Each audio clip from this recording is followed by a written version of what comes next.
Good evening. Hello, hello, hello. I'm Loxley. Hey, how? Oh God, I'm getting tripped up on everything already. Hey, folks, how you doing? Hope you're well. I'm Loxley, Sailor of Strategy, the Caprian Card Shark, the board game goat, and whew, I did not an auspicious start.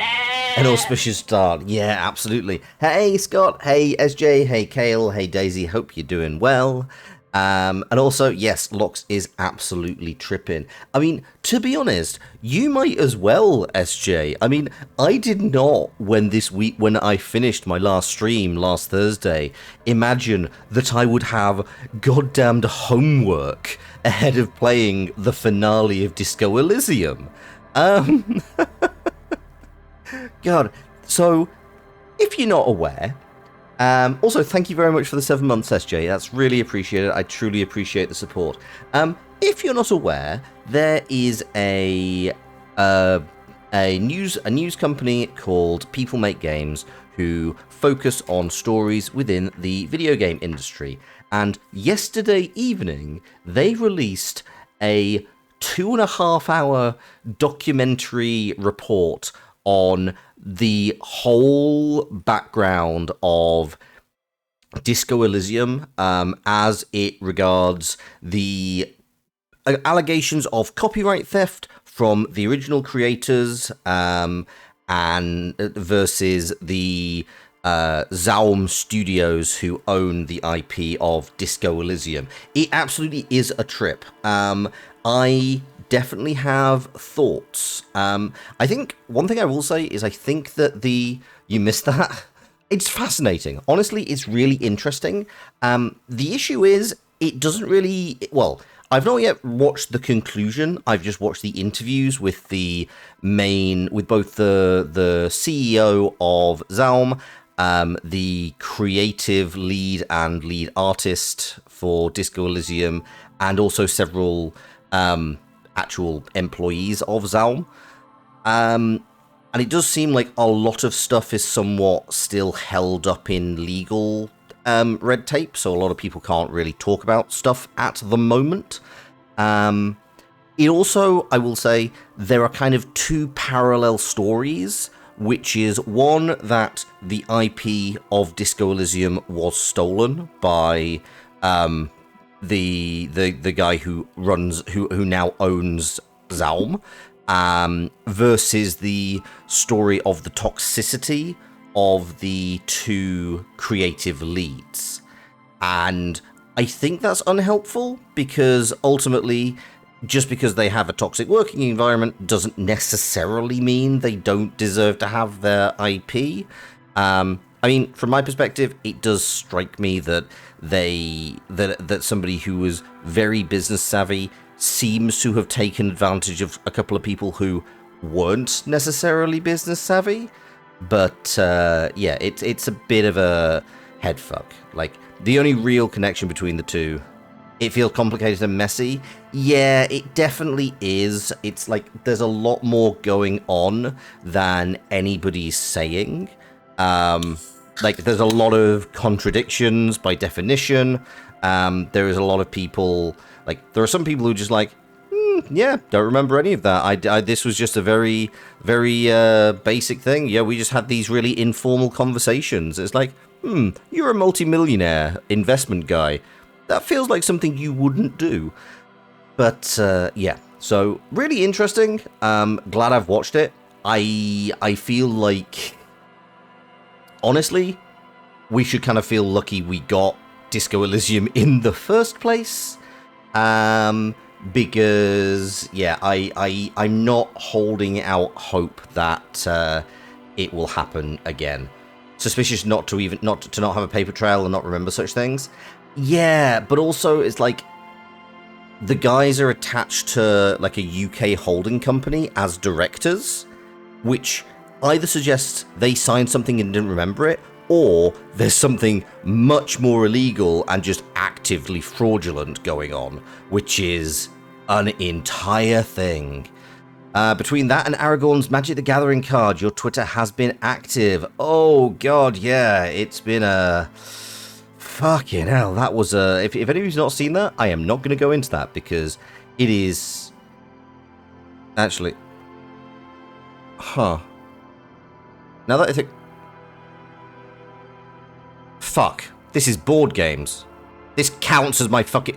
This counts as my fucking. This counts as my beat. All right, fine. People were racist about Aragorn.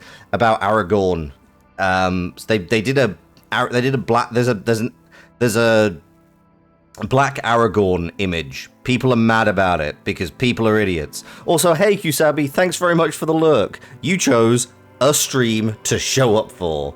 It's my job. It's not though. I deliberately avoid magic. You're studying right now, so you can't actually listen to stream. That's absolutely fine, Kusabi.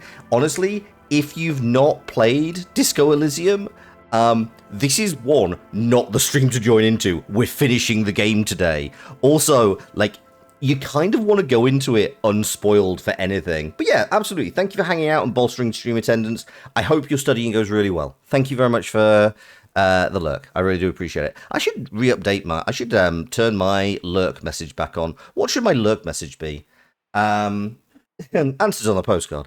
Anyway, shall we see how that's a lot about how Disco Elysium came to be. Can't wait for the Disco Elysium team to make Wirral as a follow-up. God, it might be. I mean, the trouble is, it's also like, who's the team of Disco Elysium? Because actually, one thing you do find out as a discussion, Hex is hiding in the shadows with a shiv. I love that, Kale. That's really good. I really like that. Thank you. You told Pacific you were finishing the game today and he rescheduled your meeting. Oh, bless you, Pacific. Thank you. You're a brain genius. You are. Elon Musk looks upon you with jealousy. That's just because people think you're actually witty and amusing and want to be your friend. And he doesn't understand how that happens. Pacific adores disco. I'm unsurprised. But yeah, one thing you do... How dare I compare... I mean, I compare you incredibly favorably, to be fair. Anyway, one thing you do find, just talking about the Disco Elysium team, is that who's on the team is kind of like there's Robert and Rostov, who are the kind of creative leads, but then Zaum came out of a bunch of out of a cultural collective that started with a group called the Overcoats, and there are people who were with the Overcoats who are still with Zaum to this day, and like a lot of people who did things like the dream quests, so the communism routes that we've been following, that was not written by Robert and Rostov. It was, it's a whole like, it's so messy. So just to say who on the Disco Elysium team is going to make Wirral, that's questions upon questions. Elon Musk cannot perceive, too far above, like an ant seeing a god. I do agree, he is like a really, really high up ant. Anyway, shall we play Disco Elysium? That's as much editorializing as I will be having.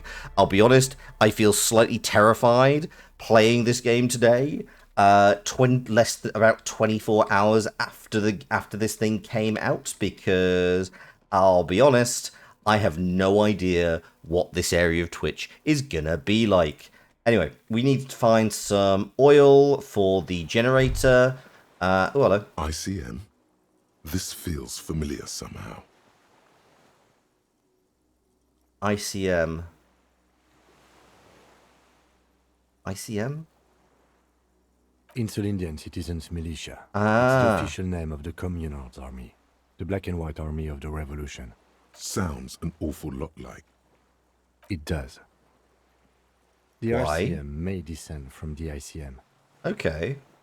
You're really stretching that may there, buddy. It's impossible to say. It was chaos after the war. The name was good for getting people to join us. Revachol West was mostly workers and criminals. We're the children of communards. Yes, but Kim Kitsuragi is not comfortable with that as a statement. Nice political thoughts rush through your neocortex. Communist to cops. What a dark descent. And yet it has been like a lot, like there have been a number of instances where that history has borne out. A mediocre athlete would pant from dragging around his body on a busted crutch. But not you. You're thinking about politics with blood dripping down your thigh. What I'm hearing is we descend from the glorious Revolutionary Army. There were all sorts of groups and groupuscules back then. It doesn't really matter. I have no idea. Why would... Kale, do you really need to ask why anything in this game is a little horny? It's because we are not right in the head. No, an upside-down star. With its horns in the sky, the symbol of the commune. No, that's the uninhabited archipelago. A DeLorean-era symbol of Insulinda, known as the face in the sea. Where am I looking for this, by the way? Looks old. What's it still doing here? This game could be retitled Amnesia: The Dark Descent into Being a Cop. After 44 years? That's not nearly enough to hide what happened here, Lieutenant Gefreiter. One of these barrels was still leaking fuel, as you saw. The city is full of things like this. Old bullets, guns, fuel. Like, is it over here? Like, maybe here?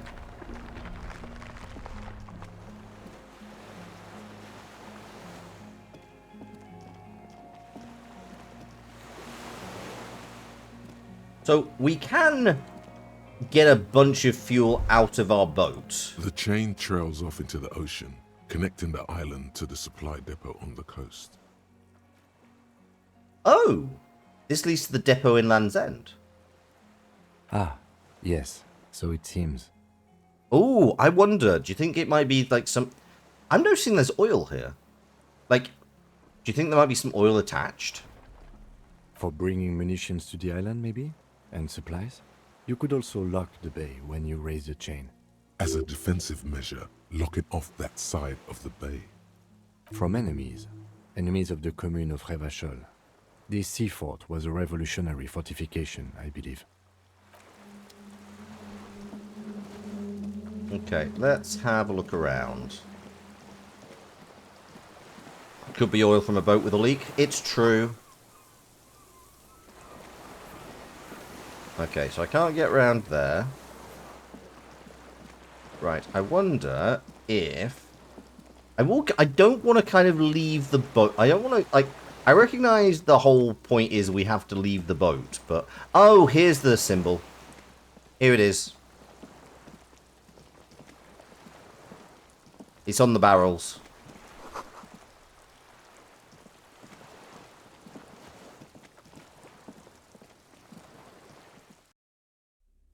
If that chain is attached to mainland, you could hypothetically pull yourself along if you're out of fuel. That is true. It's a very fair point.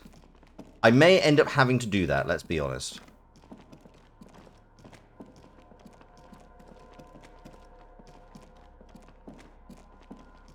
I'm just going to see if there's anything else around. Like, might as well just cover all our bases. Also, it's not like we have a huge amount. As far as I'm aware, we don't have much to do. So I'm just going to, you know, enjoy this game for a little bit longer. Unless we really do end up walking on the water like Jesus. Die, become oil, and have Kim put you in the machine. I would not put it past Harrier Dubois.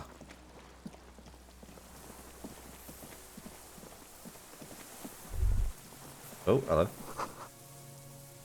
Oh, the depth of the supply that changed long gone from the coast. Kim would never. Kim might. Okay, cool. We're gonna go Drake. We're gonna go fill a billy can with fuel. What's the term for? I know it's not like a thing. We're not stealing fuel. Siphoning. That's what. Kim would be like, Officer, I believe we should focus on the task at hand. Oh, wait, hang on. Can I go up here? I can. Oh, hello. What's up here? Anything? Oh, yes. The pain in your pelvis makes you wince, then you continue. Oh, yeah, maybe that's why we're horny. Like, we did just nearly lose our penis. Oh.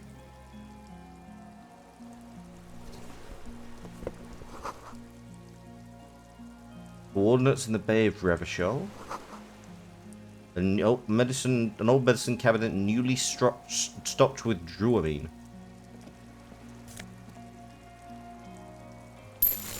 Dick trauma, the thing that would make a normal person horny.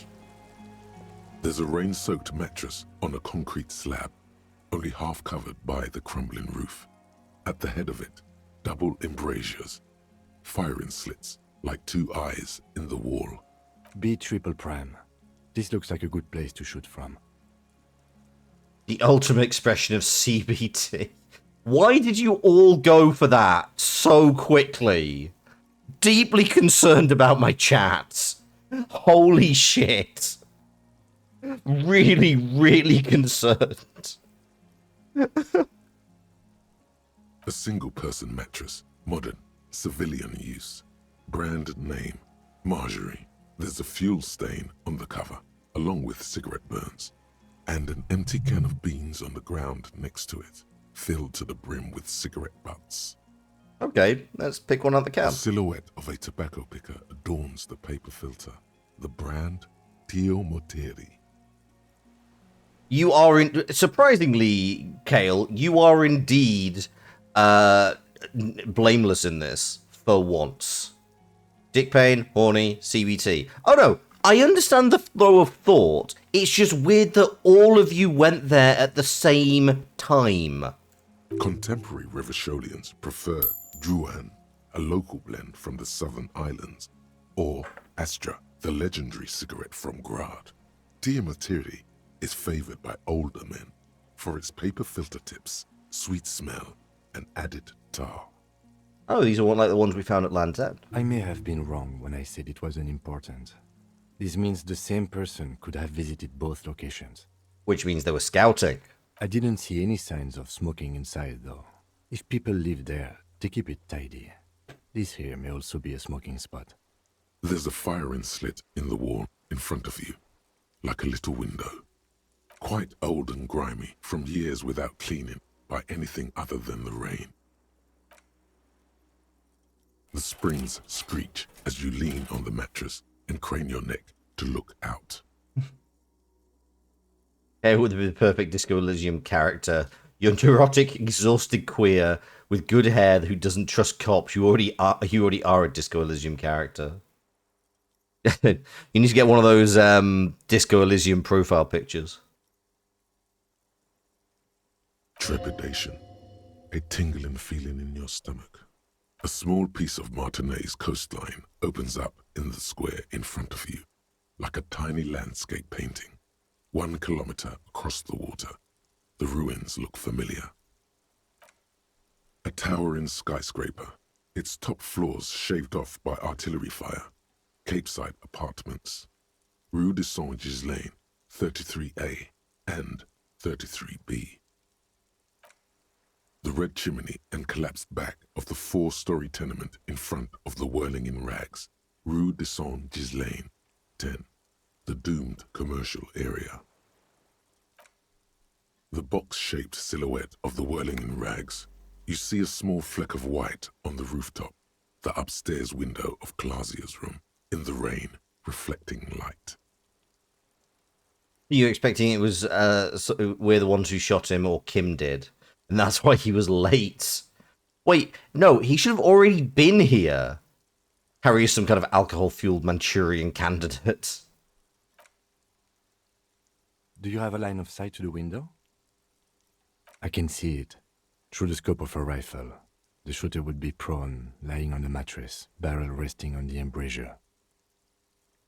Cheek against a cheek rest, hand on the hair trigger, on a calm day like this. Kim, I could make it. I could make the shot. Good. I think we have it, Detective. The origin of the shot. This is the sniper's nest. Affirmative. Why? We don't go everywhere in a 1,000-meter radius of the crime scene. That's not procedure. Partially because of his... Yeah, that would make sense. Don't beat yourself up, officer. We did not put guns in their hands or get them drunk. The lieutenant pauses. Regret comes over him. We will make up for it. Here. I feel it. Where? Oh god, we can actually suggest it was us. You think so? We would see them if they were here. Perhaps it's a... No, officer. It's not an invisible shooter. But this island, on the other hand. God, the fact that Kim knows us so well. And he's just like, no, it's not an invisible shooter. Or she. We should move. Kim is a saint, absolutely. So is this actually got fuel in it? There's still some fuel in this battered canister. Oh, awesome. Okay, cool. We don't have to... It was the Insulindian Phasmid. Okay, what do we want to put our last... Apparently, I'm wrong about what our last skill point was. I don't know. What do we put it in? Like, I feel like all of these... I don't know. Actually, you know what? I think... Did we fuck up a conceptualization roll? Is that a thing we did?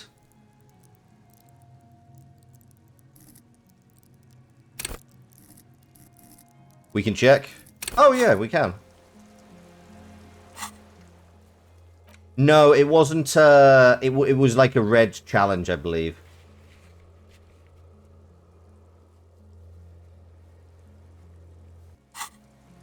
Lean into the skit.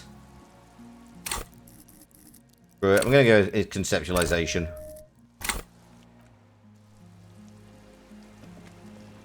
Okay, cool. We got fuel. We need to tell Selena she was wrong about the most dangerous Phasmid. It's the dangerous cryptid. It's the Phasmid. It's got a gun. Somebody's watching us, but we can't say where. Oh no. Somebody's watching us, and we know they have a gun. Deeply worrying.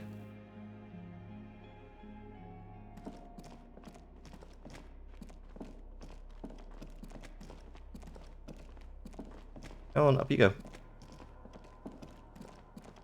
The only thing that can stop a Phasmid with a gun is a kind green ape. This old cylindrical jet. The lieutenant assists you, holding the canister up to the fuel tank as you tilt.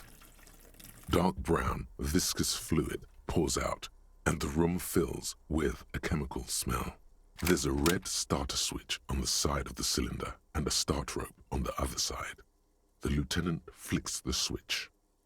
It's Locke's International Satyr of Mystery. What will happen in this week's adventure? I'll be honest, Thurk, if you've never played this game, I would not recommend checking in now. This is going to be spoiler-filled from the start. But also, thank you for swinging by. I really appreciate it. I just feel I should front-load the spoiler warning. Getting shot is like chickenpox. You can't get it twice. I mean, that'll probably be a comfort to the Americans. The recoil start wakes the old generator up. The machine sputters like an old warhorse before settling down to a rattle. That should do it.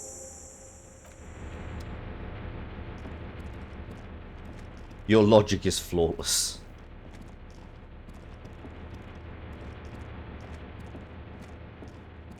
Is that your logic or your haircut?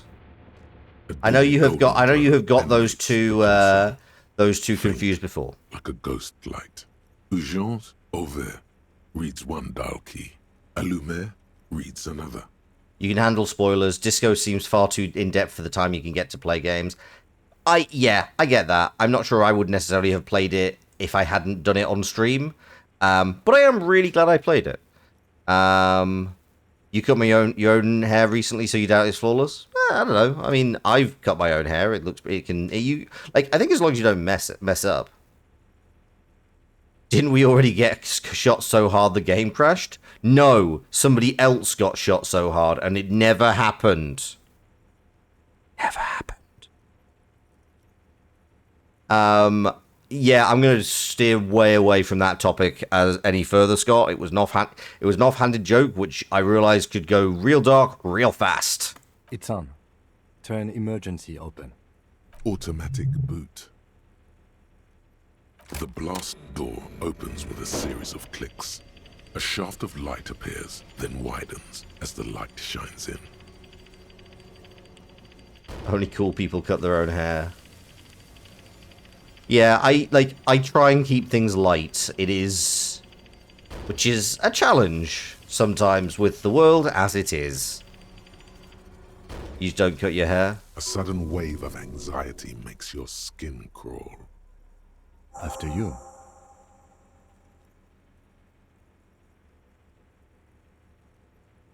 So did I. Not back there, but I felt it since we came here. Real cool kids get perms? That's what info you were raised on? Are you suggesting our grandfather was a cool kid? He's the only person I have ever known to get a perm.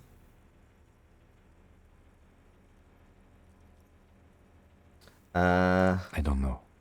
A thin wisp of smoke rises from a charred black fire pit. The wind picks up, then dies down again. See, I'll be honest, I've done a bit of a weird thing. I've kind of got a bit of a like wide mohawk thing.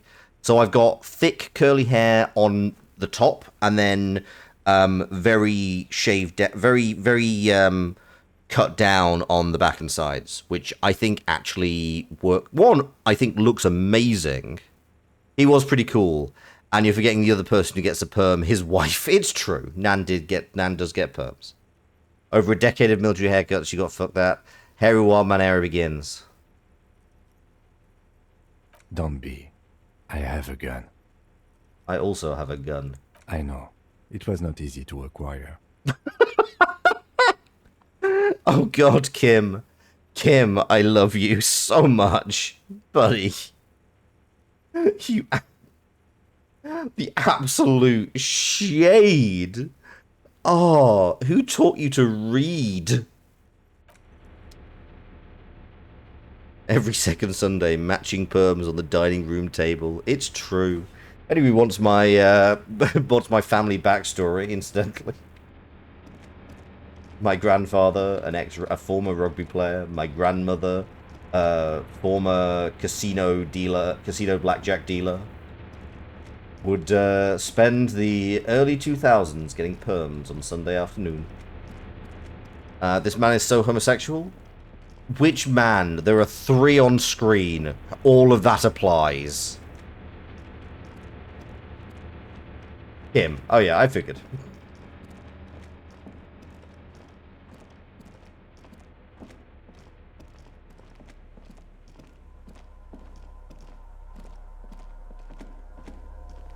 Out we go.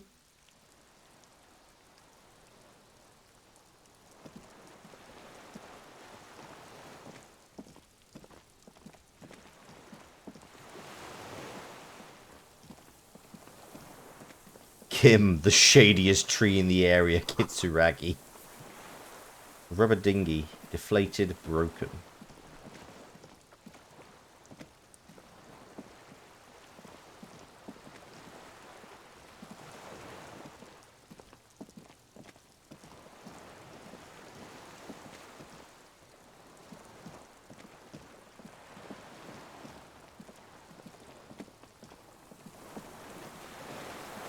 Things come in threes. Why do you think you were about to... I mean, this guy definitely doesn't seem like a body. This just seems like a dude. Hi. Man holding a conspicuous sniper rifle. An old man wearing tracksuit trousers leans on the frame stock of his rifle. He gathers a big ball of spit in his mouth. The deserter. Then spits it out into the extinguished fire before him. He raises his black eyes, hooded by creased eyelids, to meet yours. I mean, I'll be honest, I glanced over him. Unclouded by cataracts, his eyesight is sharp. He's practically tearing up from spite. Hatred got the best of him a long time ago. This man hates Everything. Are you the fire guy? What now? I You- can't hear you. Did you recently tell 2 kids to put out their fire? I may have. All sorts of little rats have come sniffing around, trying to give up the position. Fire guy. Regressive bourgeoisie henchman. Can't even talk like a grown-up. I mean, I'm quoting some 5-year-olds. Like, I'll be honest, I'm not gonna... I mean, sure, yeah, I am an old communist. My eyesight? Yes. Helps me see all the shit. A shudder of disgust passes his right side. His left side remains motionless. I did. And you opened it. How? Use the console, mate. I should have burned that console down. You have to get back to work. Scott, thank you so much for swinging by. I really appreciate it. Hope you have a great day. But the kids wanted to share the fire with your face. Ka-chow! Reactionary rock and roll music. Playing on the water. Ah, yes, that is a fair point. We probably should have considered that. That was strategically not a great plan. Told you we shouldn't play sad FM.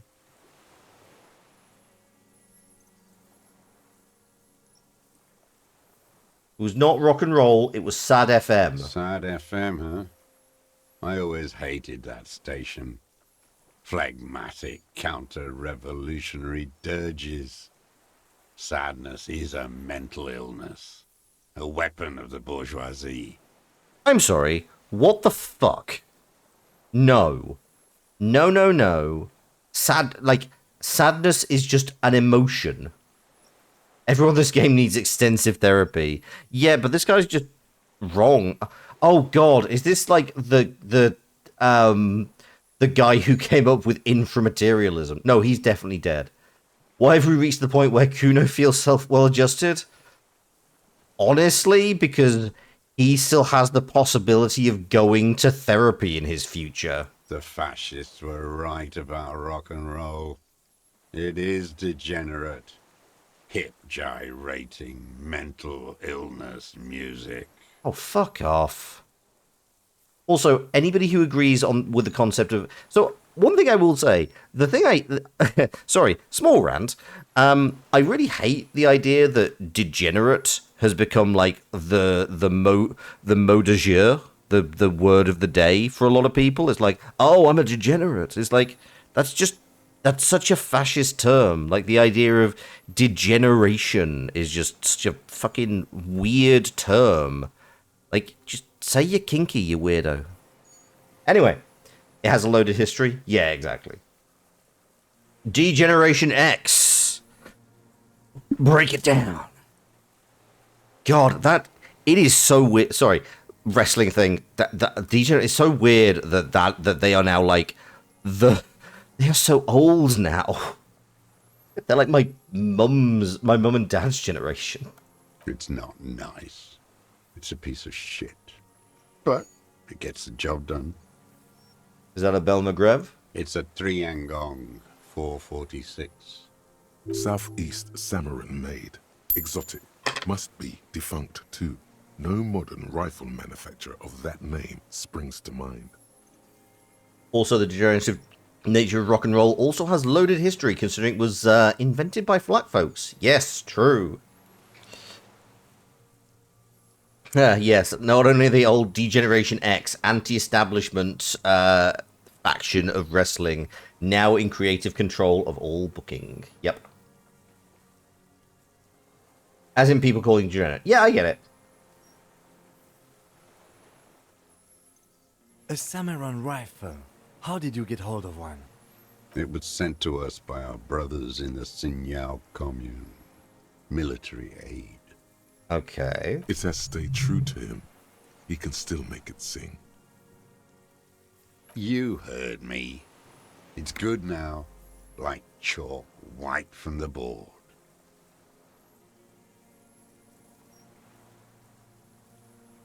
Will I be playing AW Fight Forever? Probably not.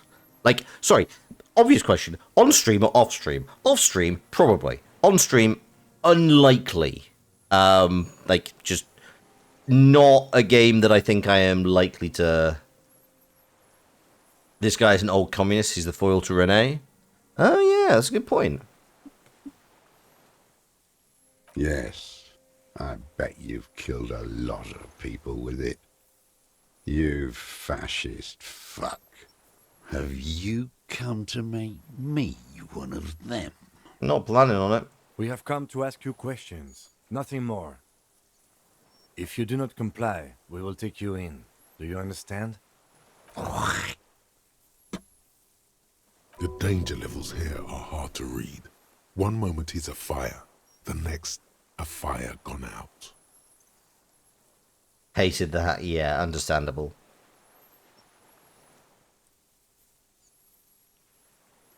Yeah, I will definitely be playing Fight Forever. Off stream. Okay.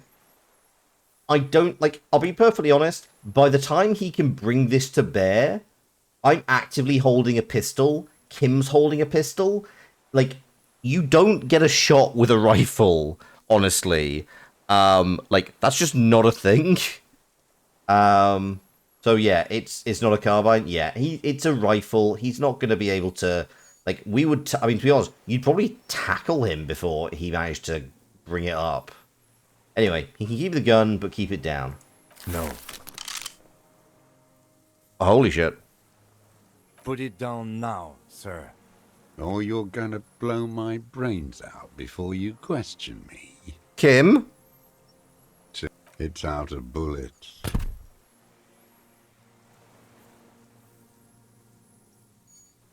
Fair enough. Like an amputated limb in the sand. Whoa, that, His gaze follows your motions. The rifle feels surprisingly light in your hand. Frame stopped and patched in places with tape and wire. The rifle's in a shabby state, like a crutch that's seen too much travel. Hieroglyphs are embossed into the forearm, made of walnut. On the butt, you see Vespertine writing, burnt into the wood. Triangon, 4.46mm, made in Sinyao. No one said it has to be a Belmagrave. We were just guessing. true. From ballistics, it could easily have been a triangle, too. It doesn't matter if it was made in Shanti Shanti. All it has to do is use jacketed ammunition. And it does. Yep. The right type and the right calibre. He's liking this. The old man keeps following your motion with his gaze. His right arm twitches suddenly. This looked very much like the murder weapon. It could be used against him to get a confession in time. My name is Josef Lilianovich Dross, Political Commissar of the 114th Anti-Aircraft Division of the 4th Army of the Commune of Revachol. Ah, so... Okay, all of my knowledge of commissars comes from 40k. So, as far as I'm aware, he's kind of like a political officer in charge of maintaining order and quote-unquote, political education. An official of the Communist Party, especially in the former Soviet Union or present-day China, responsible for political education and organization. Yeah, that's basically it. The guy who's who you don't want to cross because they'll shoot you in the head. I am a deserter, a partisan, and a prisoner of war. This is my termless surrender. His eyes turn to the reeds again, dead and dull. Okay, so they maintain effectiveness and morale, but he's a deserter. There, behind them, across the delta, the Insicom building. Coalition government in Celindian mission control. The irony of being a deserter is not lost on me. Yeah, like, I guess morale just absolutely collapsed. The commune of Revachol? Do you mean the ICM? You're a holdover from the...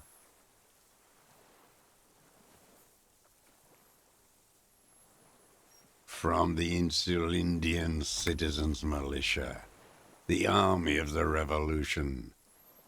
I was recruited in Jamrock in '07, trained in the École de Contrôle Orient, and consigned to emergency defense duties in '08.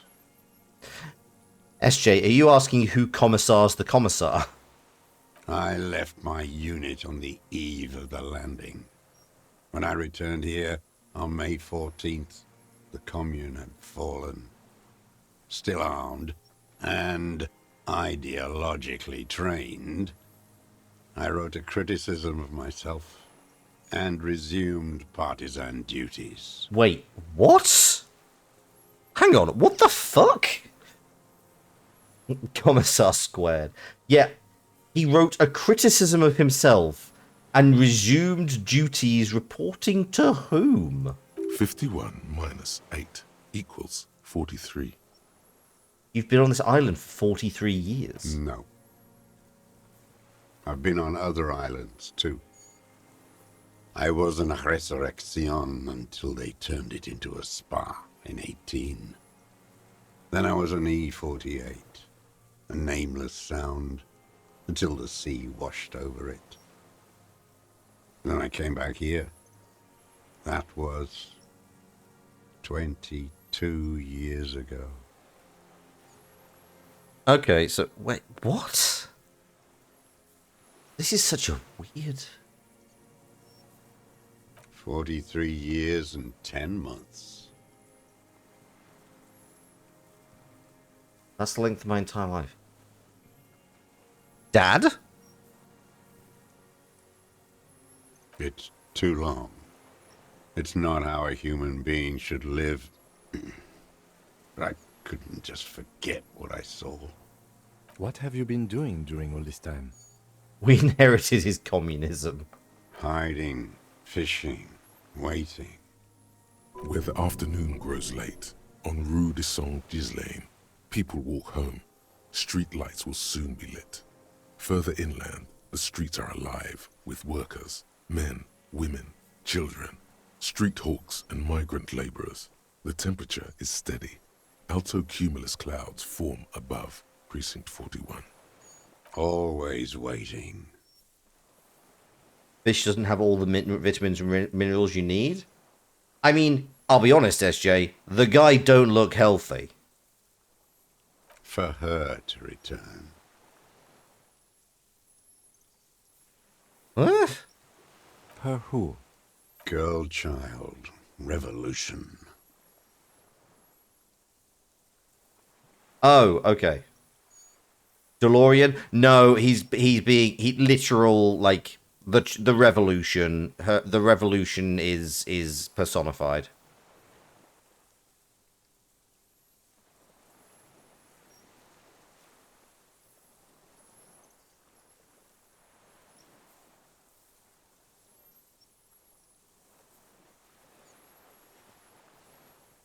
I mean, honestly, the Cinder City is kind of a tinderbox. You think it's likely he'd been visiting and stealing from the mainland? I mean, he did say that he kind of went away for a time. It won't. The material base for an uprising has eroded. The working class has betrayed mankind and themselves. I mean, I think that's not a fair assessment, to be fair. The historic opportunity for a revolution has passed. It will not come back anymore, however hard I try, whatever I do. Okay, you said you deserted your unit.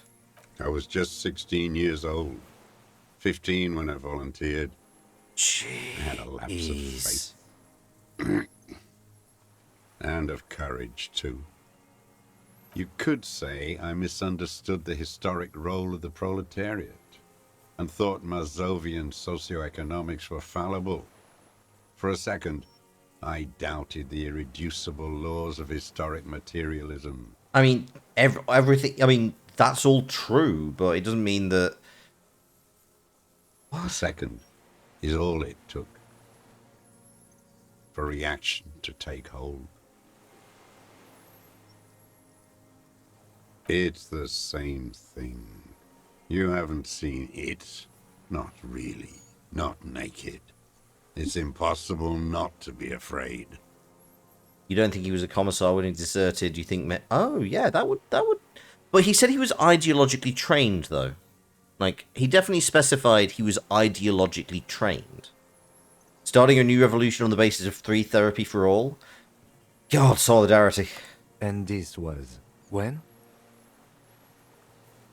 May the 13th, 08, 44 years ago. The horizon was black with coalition airships. Their petroleum rose to the sky, and it looked like it formed the clouds, storm clouds. When they started shelling, it was dark magic. The combined might of international capital. All at once, all the greed and terror in the world tore into Revachol. It lifted streets from the ground and turned houses into ghosts. We were in the flak tower, huddled on the floor. The artillery was 80 kilometers away in Ozon, but I knew the commune would fall. We would all be turned into ash. So I said I was going to the map room. I ran.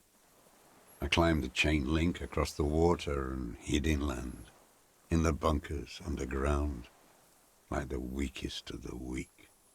A mouse, frightened of the ordnance all night and the sound of the rotors in the morning, whirring.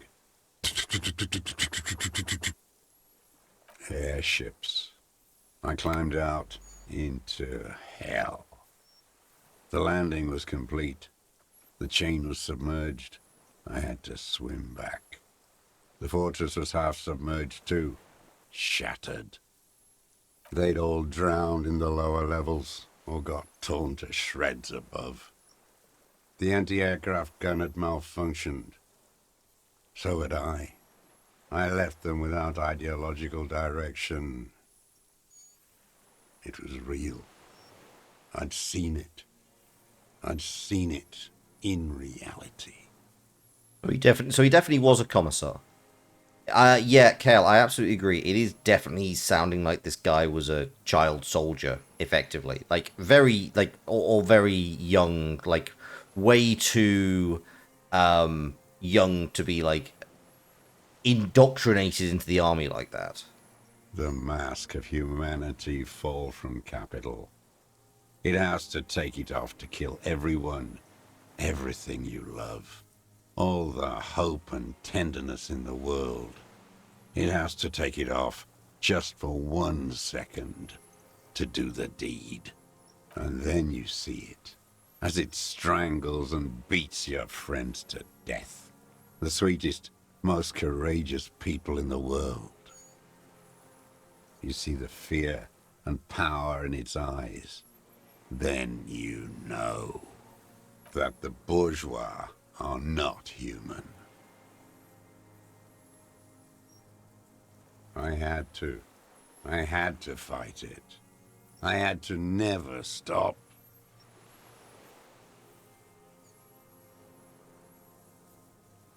The old man falls silent. His black eyes keep piercing your skin as he looks to some great distance behind you, shaking his head slowly, retreating from it. What is this place? So this is an old flak tower. It's not an island, Dwat. It's a defensive fortification of the commune of Revachol. And I am its last surviving defender. The congenitally deformed King Philip II built it to restrict access to the Bay of Revachol. We captured it in '02, retrofitted the fort with an AA gun to defend against an airborne landing. Against the whole world. Coalition military called it Operation Deathblow. I later found out on the radio they called it Deathblow. You're one of them. Tell me, who speaks like that? We had 50 million people on Caillou alone. Sure you are. You're RCM. Answer me. Who calls an operation against 50 million people Deathblow? You don't know. You haven't seen it. Iblis. Iblis? The black-eyed angel. Oh, like an angel of death. How does anyone survive? I steal. Oh, okay, so we've got that. Supplies, vegetables. I collect rainwater. It's the life of a dog, not a human being. I mean, all quiet on the Western Front, but also it's like, it's very much taking off the idea of that, of the Japanese soldier who basically survived for 30 years behind, well, after, yeah, in the mountain, exactly. How is your health, Mr. Truce? I've been throwing up blood since winter. Red, like beetroot. Been passing it in stool, too. Okay, so you're not doing well. He does seem frail. Gaunt for his age. More like 75 than 65. Trouble putting on weight could mean cancer. The RCM can provide medical services. You need to be looked over. I sincerely hope you're joking, SJ. I need to die. You don't have medical facilities. You have guns. That's all they give you. Toy guns. We also have Druamine.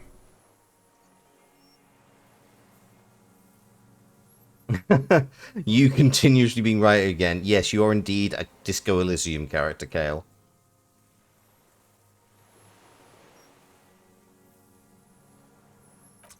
I have been running out of that stuff. There's no way he could manage the pain without them.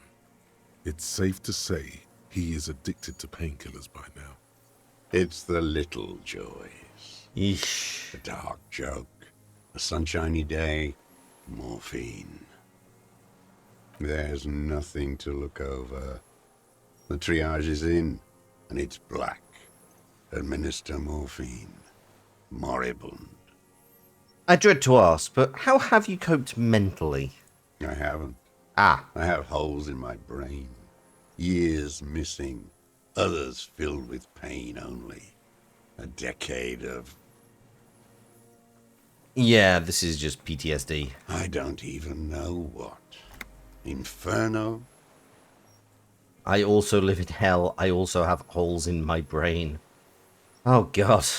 No wonder. All your minds are rotting from the radio waves. Really? You're going to turn... sorry, you're going to turn this into a goddamn... Kids today are ruined by TV. Ruins glittering in the dark like a fucking merry-go-round. It's disgusting. He looks down at his shoes, his face parched from the sun and the wind. There's a wince of pain in there somewhere. He's from some full-on 5G shit. Are they not heartbroken? How could they have moved on? How have you It was concealed hard yourself on the all these Thames. years? I didn't have partisan training. They were searching for stragglers, those bloodhounds. Floodlights on the water at night. There were posters, campaigns. We communards still hoped, and they needed to snuff that hope out. The East capitulated. Martinez and Cold City were turned to dust. But Jamrock, Forburg, even Coron, and Boogie Street, of course. Those fucking kips had Marsov coursing through their veins. What? Weird racist tangent? Okay. Voice acting is really fucking good. It is. I will say I do feel like there's some kind of weird sound issue going on with the raw. Like it sounds a bit tinny at times. But no, the voice acting itself is solid. Yeah, it does sound like a character you would write, SJ. Wait, isn't this a character you wrote? Isn't this the Grey Ghost? No, that's not the Grey Ghost. The Grey Ghost is from Batman. Yeah, didn't you write this character? This is Blake. Okay, it's Blake, but it's also the other. Oh God, I've not listened. I need to go back and listen to Blake Sky. Great Ghost, thank you. And others too. Some cordons of Revachol was still Oh, fighting. Tucker wrote him. Okay. There were cells. I tried to contact them. Soon they all went silent. The frequency's dead. I mean, he's already mentioned he crawled across the chain. At night, I used a dinghy. I only went after dark then. When I got to the city, I stayed underground. Patrols, you lot, the commons too. They'd started snitching. In the city, you move underground? From bunker to bunker. Not anymore. No one cares now. I don't even have to hide. They think I'm another antisocial vagrant. I could walk straight into that town if I wanted. I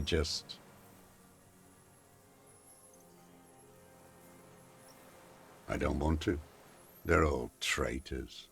Pigs, rabbits, and dogs. Men without ideals are only animals. Yeah, I get what you mean, Kale. He is very much like it's that kind of it's the focus on purity. Like just in this case, it's purity of thought. He does not want to see life moving on. People forgetting, drinking, laughing. So you finally found it. There must have been a small squadron's worth of arms in there. Belmer Graves, right? Hey, Wolf Warrior, how you doing? I know. So you've been there? Sleeping. Some nights. Ammo scrounging on others. Those McGraves were shit, even before they corroded. Some had bullets in the chamber, however. The ultimate thing is that his rhetoric is remarkably similar to Rene's, and that's intentional. Yeah, I get that. You feel the dots connecting. Little dots on the map he's walked across.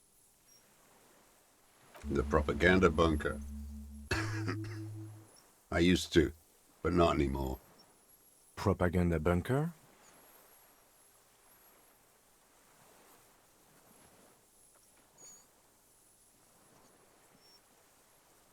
They stored leaflets there. Broadcasting equipment, too. Made broadcasts, I think. Propaganda officers. I buried them with their leaflets. They killed themselves. 2 young boys. A lot of our boys did. I spent some winters there. Never liked it. Kept thinking of them. No need to go underground anymore. It's better in the ruins, on the ground. I do. They're good. Plenty of tar. I like that boy on the pack, too. Reminds me of the last century. The old man looks across the water, at the city, the ruins, the motorways rising above it. You're with the RCM, the coalition-appointed mob that enforces bourgeois morals in Revachol. I know what it looks like, but I have secret plans to turn the RCM into a Mazovian revolutionary unit. Rock and roll posturing. You're the RCM. You represent the Moralist International, the enemies of humanity who took this city. I represent their adversary, Le Parti communiste en Hollande. Why do I look so sad? Because we found the murderer and he's depressing as shit. Like, this dude was basically a teen soldier in the as part on the side of the communists, and briefly fled during the landings when the the centrist governments of the world took back the city. And yeah, he's basically been underground for 43 years and 10 months. So yeah, that's why it's so sad. This whole thing is just like a series of thank you, Wolf Warrior. I do appreciate it. Take me to them as a prisoner of war. I have relinquished my weapon. I can no longer serve. No superiors can relieve me of my duty. You bulldoze them all to a mass grave for trying to free humanity. A spray of blood from his mouth on the black charcoal in the fire pit. No, I am not a soldier. I am an ideological officer. I belong to the party, not the army. Trained in historical materialism, then assigned as a political commissar by the party. These things used to mean something. The old man does not answer. He Just really curious where he goes with this. And looks at the reeds. You see a small tremor pass through his legs. His job was to assure the army answers to civilian control and follows the ideology of the Commune. Scientific communism. A commissaire politique is a night philosopher of the revolution, a future human. He nods slowly. Then another tremor. There's nothing serious in this world. It's a farce. I've used it for killing people. Oh, you're just gonna straight up tell me. Here we go. A trail of blood. The lieutenant smells it too.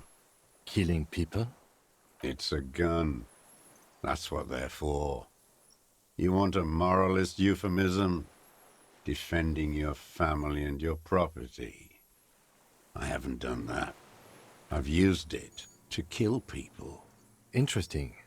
During or after the war? There is no after the war. Class war is never over. I mean, that is true. So he's continued killing after hostilities ended. I mean, he said that he went to other revolutionary areas. Dozens of GOP senators just screamed. Why so? Go in straight. No euphemisms. He doesn't like those. No. Be careful now. Slow and steady does it. Make him repeat it first.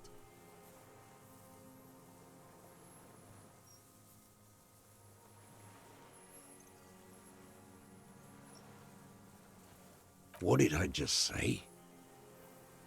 What did I just tell you? Don't drop the ball now.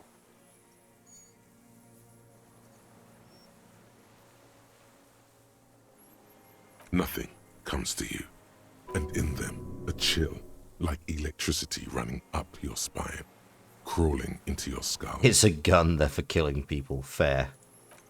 All is not as it seems. What? Detective.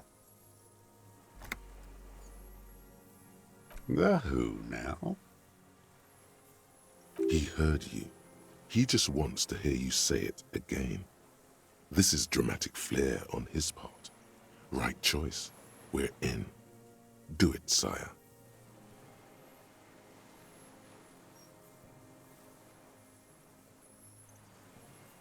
Oh, yes. That one.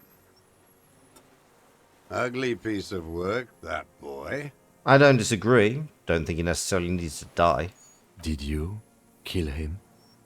I am a son of a welder and an officer of the Commune of Revachol. I do not collaborate with murderers and pederasts of the liberal regime. Interesting. Okay. Exhaust him with proof. Pile it all on him. Get a confession. The gun. The murder weapon is the perfect opener. The scent of blood in the air. But what else? There was something you can't remember. Something about the tracks. Suddenly, all those tracks are so confusing. Go with something else first.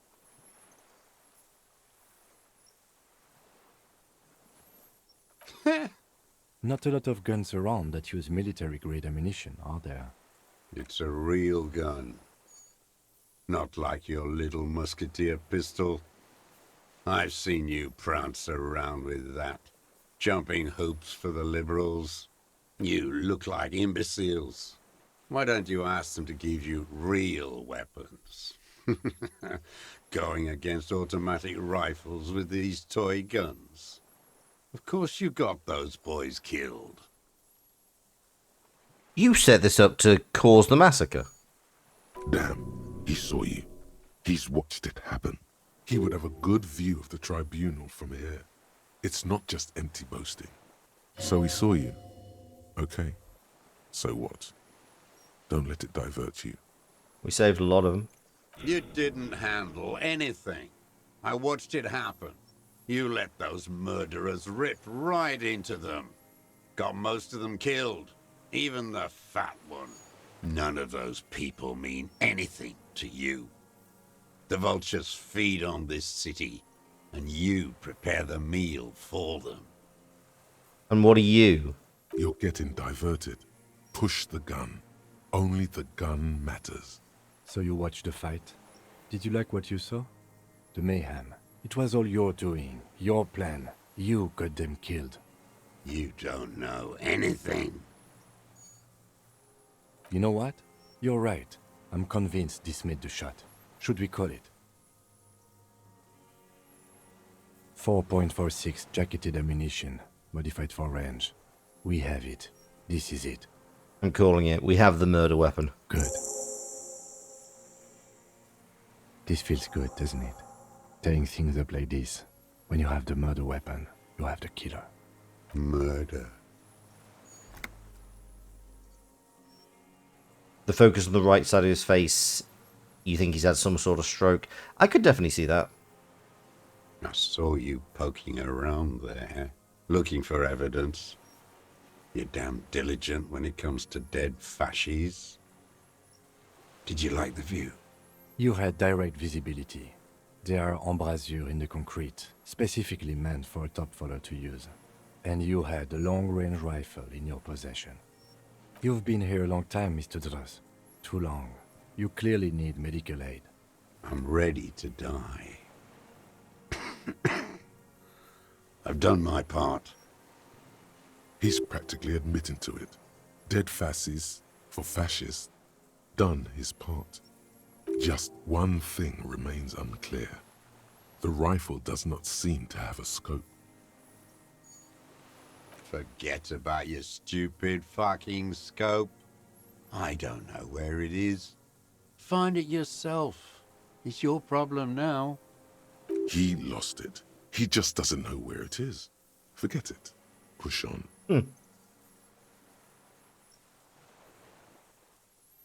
Because it's a sniper's nest, you stupid fuck. Radio Gosh is right. You have worms in your brain. Yeah, I think you're right, Kale. Wait, here it comes. The goddamn Maybells. The dried Maybells on Clausia's roof.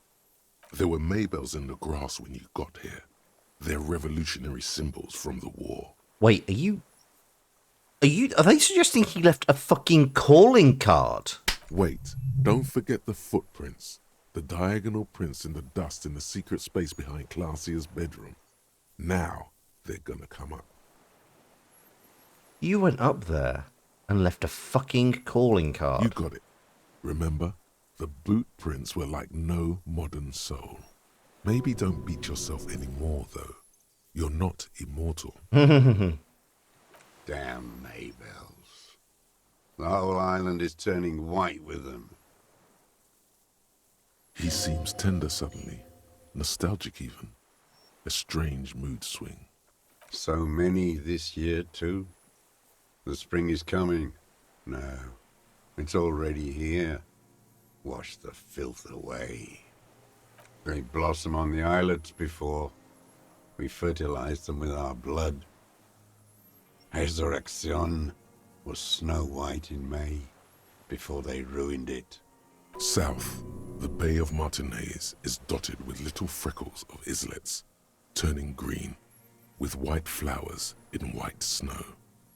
The coast, too, before they piled their containers on top of it, filled with broken, useless trash for fat-fingered bourgeois children to play with.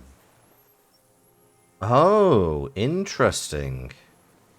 You think he was just kind of, for want of a better word, like having some fun for himself, entertaining himself, and it went off accidentally? You must get around a lot to stay undetected all these years. Do you know any secret paths? Pinball workshops? Oh, Kim, you beauty. I may. Classier.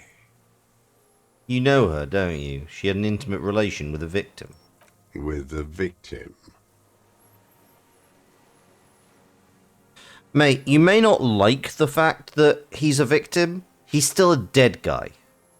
There is a small tremble, looks like a smile, a crooked smile, yet isn't quite voluntary. He's about to burst. Don't leave any loose ends. Get him on everything. Everything is brands with you individualists. Who cares what brand my shoes are? Sansa? Some shit. Show me the souls, please, Mr. Doras. Fucking imbecile.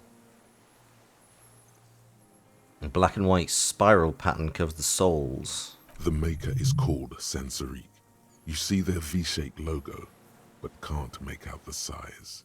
These are not the unusual horizontal patterned souls you saw in the dust on the floor of the hidden room. They do, however, seem to be about the same size. How long does he have the shoes, though? The size fits, but not the soul.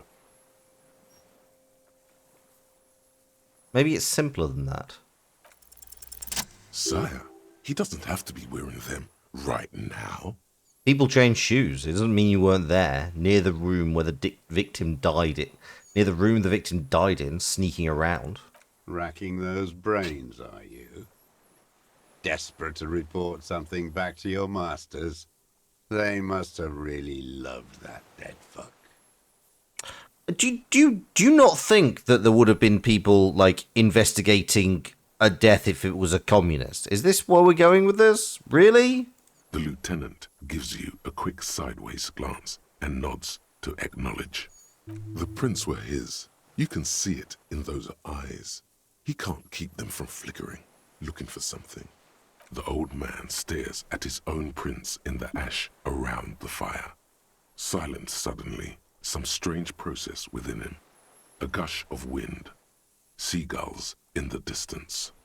You know who he was. A coalition-trained murderer. Armored and armed.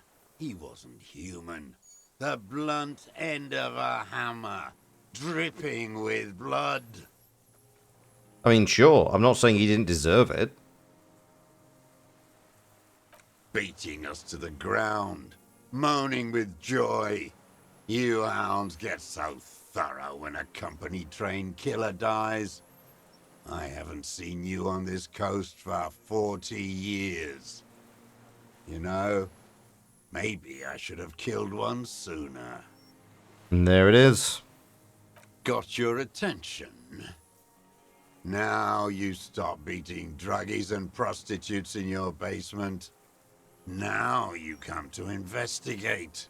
Not when they die by the hundreds. This is it. Shot him. Shot him. Say shot him, not killed him. Oh, the inhumanity.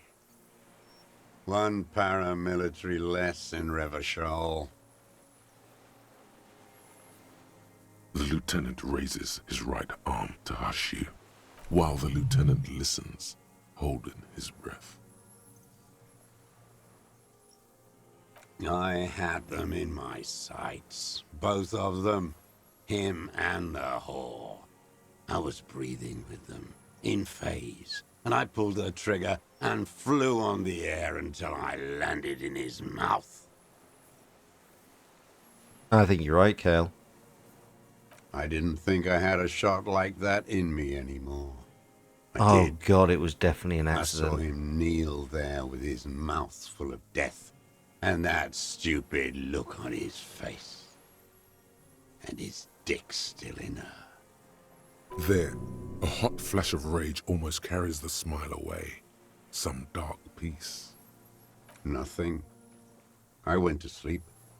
Next morning there were Maybells everywhere. The world was white, or what's left of it anyway. My last spring here. I knew the fascists would come to avenge their own. And so they did. Mr. Truce, are you aware you're confessing to murder? Yes. And you were looking at them, the victim and a young woman, having sex, through the scope of your rifle that night, before you shot him? The old man nods. Why? Because that's what they were doing. The motive. This is where the motive is going to come from. There was a motive. I don't understand. Do you, detective? I don't understand this part. I'm always looking. He cocks his head to the side. He turns his eyes to the city. Another tremor passes his right side, lower in intensity. Are you always looking through the scope of a rifle? I'm just trying to understand.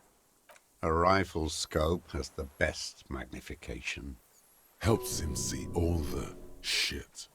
And if you don't like it, Click.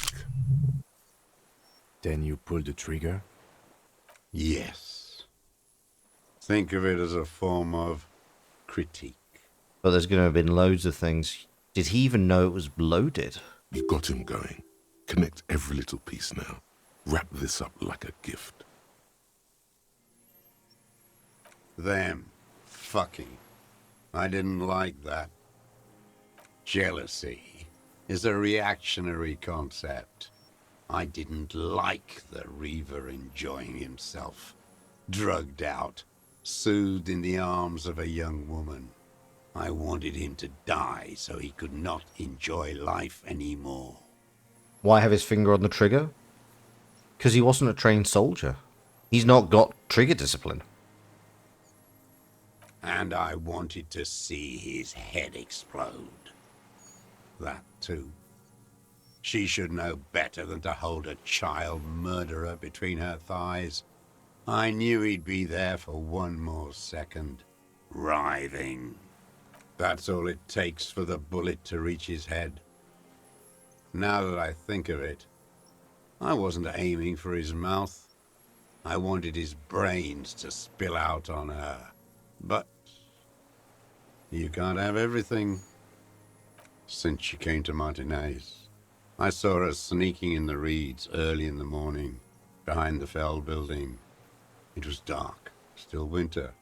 She didn't have her skimpy outfit on then, just a spot in the night, moving. Past the Fell building on the coast?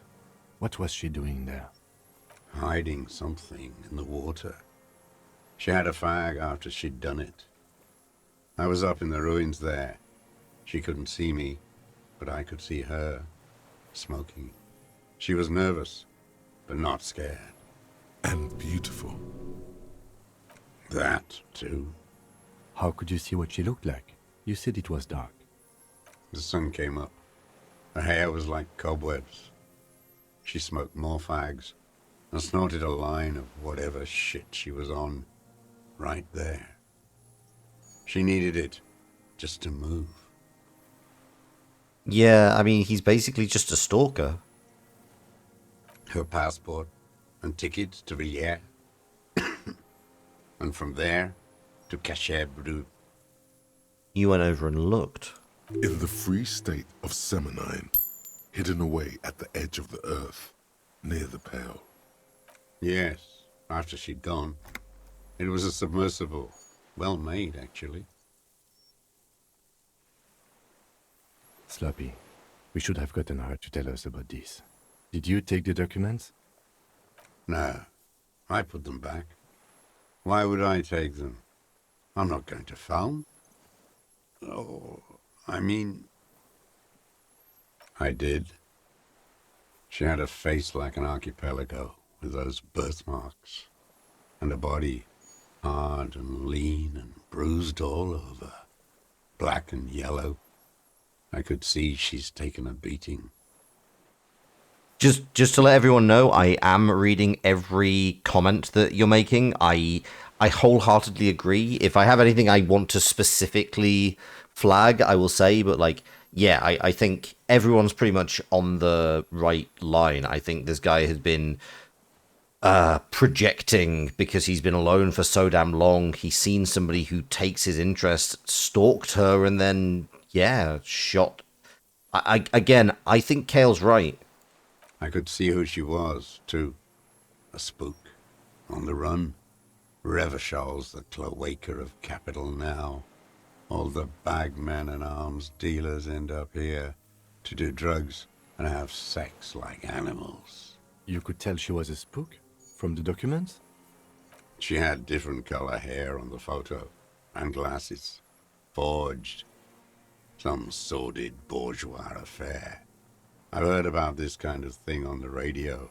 Ah, that radio that rots people's brains. He's setting it up for you. The bruises. You can't make that out in a scope. You could see the bruises because you spied on her. You can't see bruises through a scope. It's just a blur.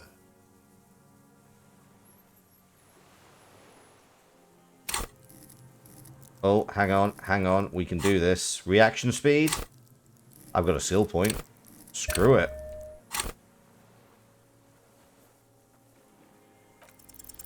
It quickly comes to you.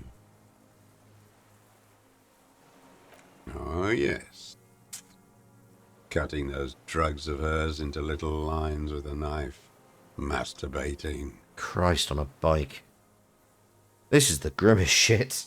Everything in him fills with impossible longing, all at once. Did you make that hole? With a clip point knife. Like that, too. Yes. Bending like a bow against the glass. Can we kill him? I mean, no less painfully than whatever's currently causing him to spit up and shit blood. I've been through all of Martinez. Every nook and cranny. Yes, that too. The things they did in that little room. What she'd do to feel good. Funny the way light works. You turn it on inside, and it gets so dark out, you can't see a man looking in. I learned that in the 20s, when they were still hunting me. I've seen people do some shit, but... Those two took the cake. You hear the familiar scribble of the lieutenant's pen. A quick glance at you. How did you get in there? The hidden pinball workshop. I can just walk in there now after a good wash. I told you, they think I'm an antisocial. Closing hour is a good time. The kitchen's empty. You had to open the steel door in the kitchen? How? I got that open a long time ago. Some bourgeois game merchant lived there. I don't know, 15 years ago. He left spare keys all over, and I took one. Then I saw her turn the light on one night in my scope. Andy found use for it. A spare key, like the one hanging behind the Union box window. There's nothing to hold on to. Only this. It's not enough. The coals of his eyes glisten suddenly, like stones dripping with water. Is he crying? Man needs to feel something else. In this fight, it helps if you have your eye on something there. It's weakness, I know. Yes, over the years, It's not unproletarian to feel something. No, Why then? I don't really know. I was there one night and she was crying, like a child, in the corner of her room on the floor, like she does sometimes. The day after I killed him. Fucking hell. Yes, I don't know why I do the things I do anymore. Maybe, I told you, I have holes in my brain now. I wouldn't just sit here waiting for you. A sudden pang of rage. If you came 10 years ago, I would have killed you. In the silence, the lieutenant draws a line in his notes, then nods at you once more. So in conclusion, it wasn't about him, it was about her. Her. The lieutenant nods at you in acknowledgement. This is just yeah, it really is Where tragic. is she? That Clasier. I haven't seen her there for days. He fled. Safe and sound, sire. Surely you have not misplaced the witness.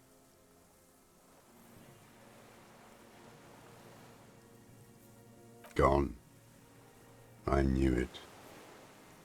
She kept staring into the scope this last week at the island, like she knew.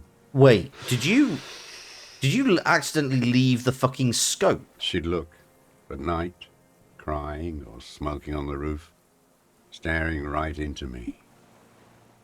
It doesn't matter. Midtown, across the Bay of Revachol, cold rain falls on 40-story towers. Above them, Lausanne Central Aerodrome, a cocoon suspended in the grey sky by a web of suspension wiring encircled by hybrid aircraft.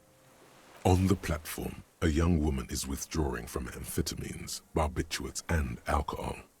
Yet still she smiles among the crowd, among the great ghost of the city she's leaving, for another, far south.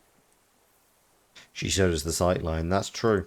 Smaller, distant, hidden, not like the great chandelier she sees sparkle in the night below her.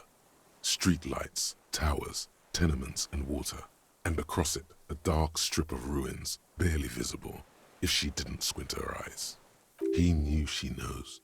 She was looking at the island, figuring it out, day by day, cigarette by cigarette. We could get more. We've got him talking. Who knows what he's seen and done over the years? Enough.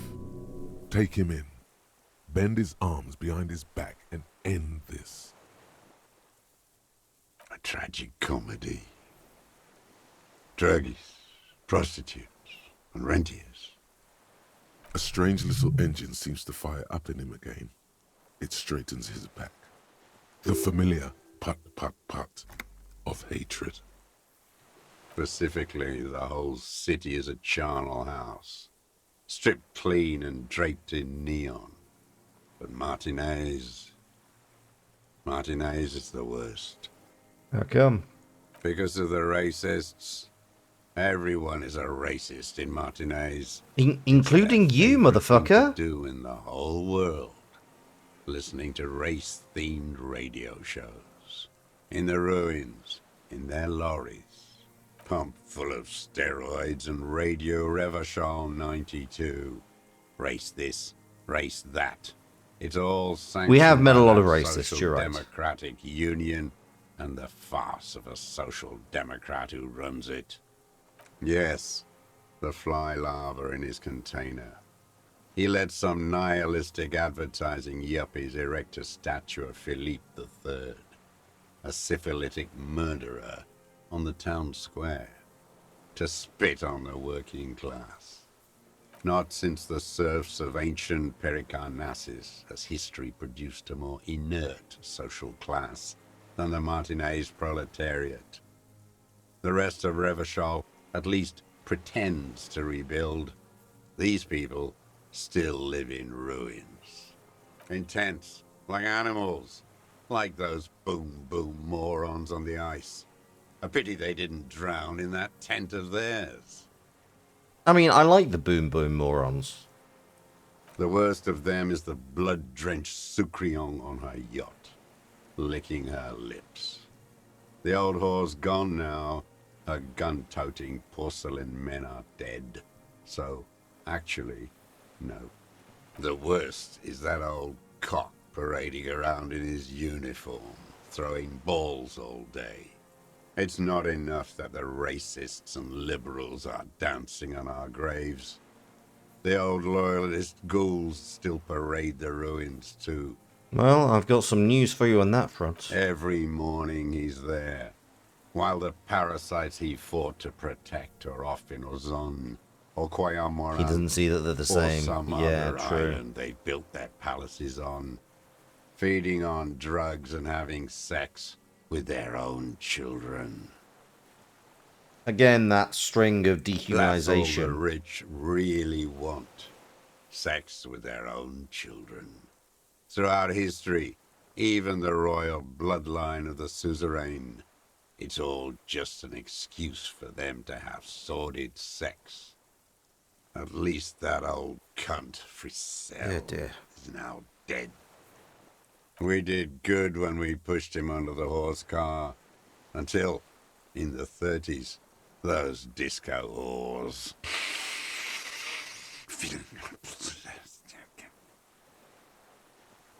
The disco whores are too much.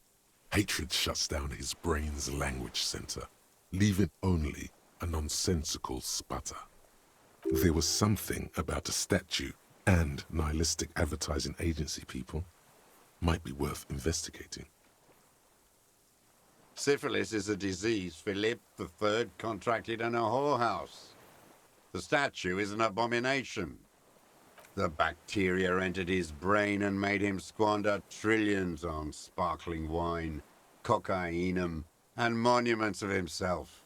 His son, Nihilistic Philip advertising. IV, the It might be to be fair, contracted there are so syphilis many in the things in womb. this game that might be idiot doom spiral, and unless the game actually tells me it is, I'm not going to believe it anymore.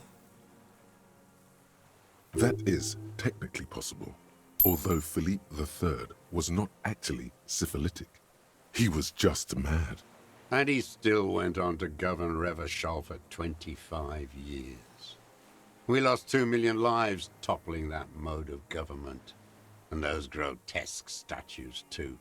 Hundreds of them. What a keen remark. Yes, it is, isn't it? It's still there. Do you know why? Because cynical advertising yuppies erected a deconstructed version of it. That's right. Some advertising cockroaches erected a cynical deconstruction of it. We tore it down with honest working-class plastic explosives. And there it is again. Art is a bourgeois establishment. It's an affront to humanity. Oh, fuck off. Every gallery should be bulldozed. What And the the artists should all be given 30 years of hard labor in Yekokata. Jesus, because heaven forfend the fucking he's an iconoclast. Yeah, true. Heaven forfend that people both live in a happy society and one that produces things that make people happy. Another hideous disappointment. Unions are the real enemy. The true enemy of the proletariat. Placating the masses. He's bad. What about me? I'm fucking furious.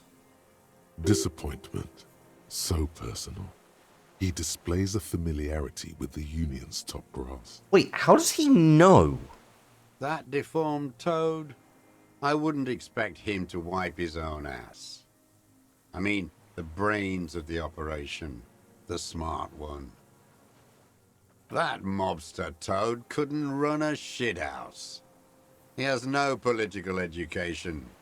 His twin, Edgar Clare, that one's been to one of those East Revachol universities. He talks a big game about uprising and alienation and so on. Oh, what? First against the wall with him. The Clares wouldn't miss a man hidden in their own backyard.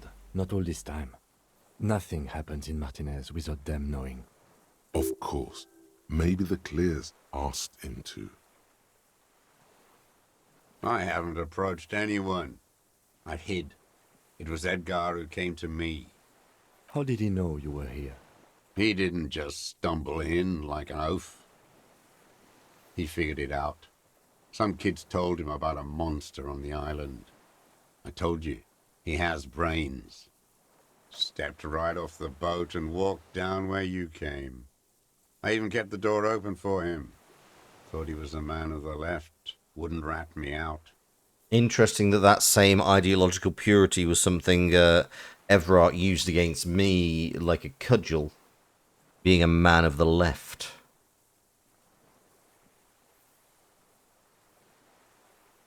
I was right about one of those things. 20 years ago, neither of them could walk now, could they? They were less fat then. That's around the time the Clears came to power. Oh, interesting. You think we've been talking to Edgar all this time? Edgar did the talking. Paid his respects like I were a fossil in a uniform. Offered platitudes about the struggle. Flaunted his pink degree. Even quoted Marzoff. Never trust a social democrat who quotes Marzoff. Oh, and charity too. They love their charity. Offered me blankets and social housing. I still have the gas cooker he brought. Let me be here. The ZOC is an unlawful successor of the Commune of Revachol. We took this fortification from the Loyalists. Even the Clares understand this. They let him be here. Understanding was a courtesy. But why such a courtesy? You know why I killed that fucker, Dwat. As to Edgar, I'm not doing anything for that swine again. Again. Again? What have you done for Edgar before? Tried teaching him some Marzovian socioeconomics. They didn't stick. We parted ways. Okay, he didn't do the hanged man for them. But he's insinuating something. There is more here. You can feel it. He was not outright lying, but almost.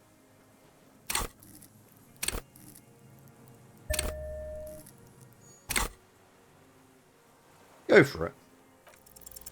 The connection comes to you like a splash of cold water. Dark, cold water. He scared off the previous union leader. He acknowledges it. Here we go. A twist behind the dark bend. That bourgeois cow, Tiffin Holly was her name.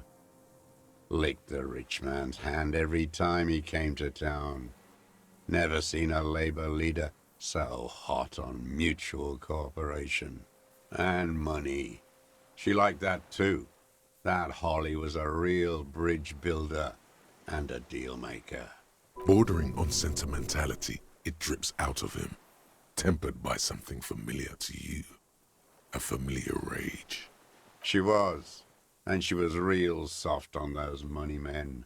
Had a Barbara Muscova bag over her shoulder that she liked to bring to work. And then she just disappeared. Called in, they say. On the eve of battle. Ran away. Vanished like a piss stain. No, that's not quite it, is it? Did she?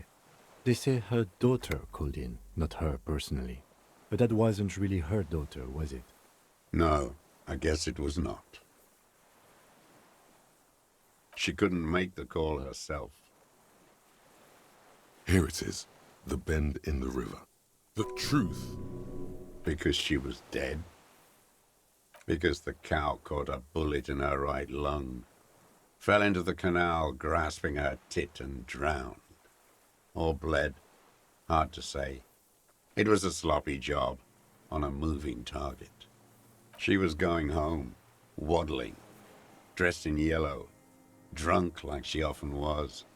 The ruins were black around her, and she had a yellow leather bag under her arm. She tried to cross the canal, heading home to Grand Couronne or Betancourt, someplace like that. where they build those new bâtiments for the people who flourish in the hell around her, and the ruins. Be abstract here. A bit of drama. It was someone. Someone shot her. Or maybe she just fell. I get these violent ideations. My memory is filled with holes, especially the 30s. All I know is... Another big spike of rage. Different from the one he has for her. nothing changed. Not in the material base, not in the hegemony. There was no uprising. Just words. The Union fizzled, sogged. Nothing came of it. Nothing. Edgar didn't keep his part of the deal. If you were to testify to this, give the RCM something on Edgar, you could walk. We would strike everything you've done and process you as a POW. You were in a war. You were on assignment. We could even extradite you to the Samaran People's Republic. A degenerate worker state. Goat shit. Because of No, course, thank you. there are no Forever true Soviet. communists. My days are short. I will rot away here, in a moral intern cell. I will not testify to anything. I saw it happen, and I liked it. That's all I have to say. I didn't live and fight for 40 years to end up as a collaborationist. I've heard it on Channel 8, 40 AM, Radio Revachol, late night. Everyone is a blobber in this world. Everyone betrays everyone. They're all already locked up for betrayal. The best ones, the ones with heart, were slaughtered, trampled. I wonder if we can trust Everart's harm. I'm not sure there's going to be much more to it. We can't even get to Everart at this point. Like he's you can't get into the thing. The same old freezing hatred. Every fucking morning for 34 years. Throwing that ball. One Yeah, ball Harbour against Lockdown. the other. I've always loathed that game. That is not a working class game. I don't care what they say on Radio June. Yeah, but you would prefer that people don't do anything that makes them happy, so... Royalist ghouls played like it was life itself. Click, clack across the water each day. And that uniform, like a parrot plumage. I won't even mention that he's a traitor to his race.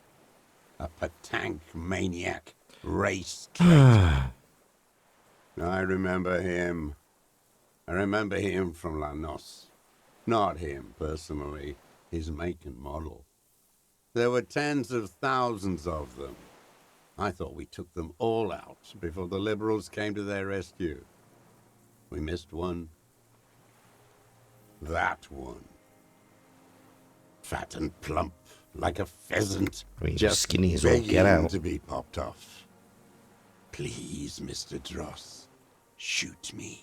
He whispers with such predatory hunger. It borders on longing. Not yet. I like to look at him strut around, place the crosshair on his medals, right on his face, and just fiddle the trigger. Think about it. Let the bomb melt in my mouth. A treat. Better served for later. He's a pleasure delayer. He is a juicy bonbon, that one. A real treat for the black day, the blackest.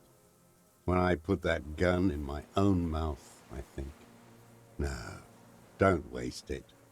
Put this lead in that cock, Rene. For the boys he killed. And then I look at him throw those balls, and I suddenly feel better. I even hid one bullet, so I'd always have one for him. Haven't seen him around lately, strutting around. Must be down with arthritis. I hope it hurts like hell. I I'm hope interested to see how this takes the wind out of your sails. No. I waited too long. I waited too long and now he's dead? I'm sorry, Mr. Dross. I understand you knew him for a long time. Oh god, that's some shade. They're all dead now. Fuck it. If he really wanted to kill him so bad, he would have done. There must have been 1,000 black days on these islands. His health ailing. All human beings care about each other. I cared for seeing his head explode. Now, God damn this world. He reminded him of himself. The same hatred. Ah. The same. You try to think of something else, but no. It's just hatred. There you go. Fuck you. You think I haven't seen people die? It's all I've seen them do. Fuck and die. All the other plans we had. To love. To colonize the Pale. It's all fucked. I mean, I will say, Kale, I think probably the reason you're spotting a lot of this is that you have a literal English literature degree, and this is very literary in its scope. Like, I'm thinking that, yeah, you're genre savvy, exactly. You have a degree in genre savviness. It doesn't look like he is. Okay. I don't even care about those whores anymore. Get it over with. Take me in. Glad we talked about what? His lip curls. Glad we talked about what? Do I have anything I can do for composure? Fuck it. For a 60-year-old man with stomach trouble, who spent his entire life alone on an uninhabited island, he seems surprisingly fit. He's clearly a drug user of the painkiller sort, prone to erratic hand gestures, and malnourished. But that's it. The moment passes. Oh. That's it. That composure check is where we kind of identify that he did it by mistake. Yeah. And there's no way for me to redo that check. I can't unlock composure. I mean, ultimately, like, does it change anything? Like, ultimately, he still is responsible for the murder. He's gonna die in prison. There's nothing really much, you know, it changes you knowing if you're right. Fair. What? But you said I would be taken to the...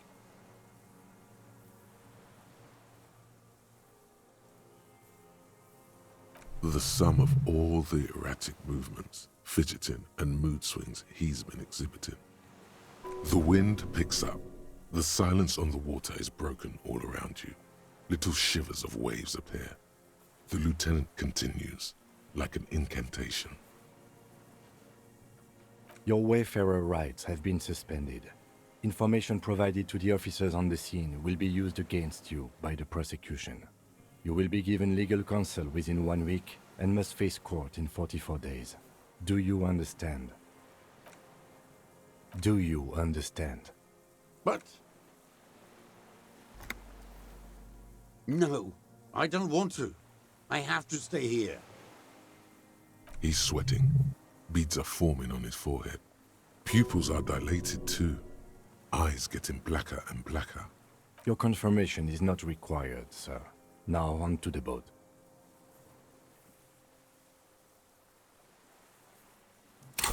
Perception.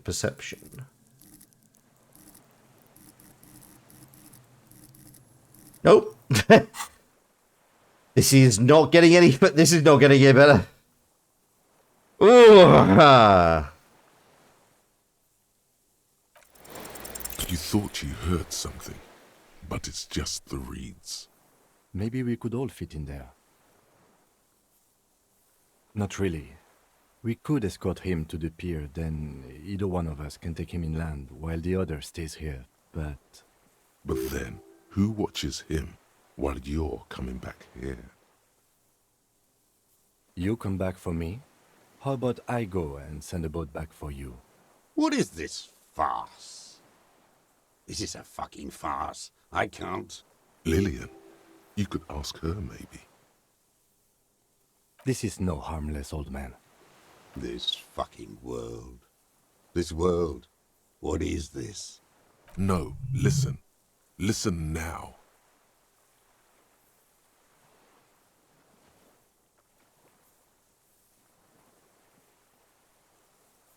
No, it would take a whole day on this island. You go and transport the prisoner. I'll be here. I can escort him to the pier with you.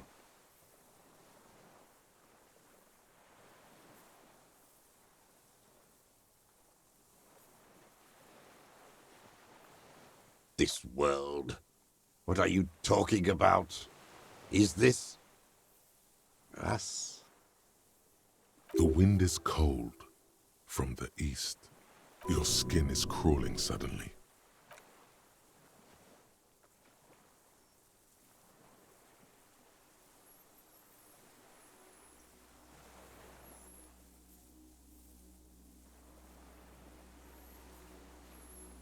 What the fuck is that?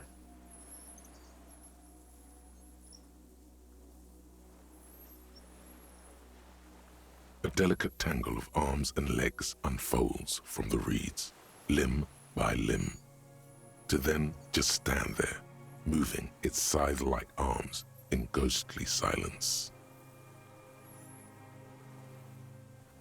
It's still there, an unfolding mechanism of reed-like chitin, hovering in place.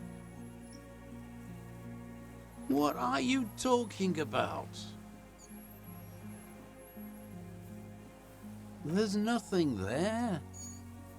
The stick insect Kim? is over 3 meters tall.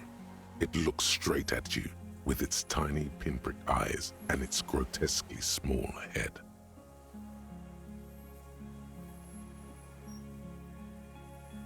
You feel your legs shaking under you and your gun hand rise instinctively. You feel the lieutenant's hand on your back, and then you hear him say 4 words. Please tell me it's I see it too. I can see it. Oh, thank Christ. Thank God. If he can see, then you're not insane. But that means it's really there, spinning slowly, in absolute silence, its limbs long and slender. Be very, very careful. What the fuck is going on?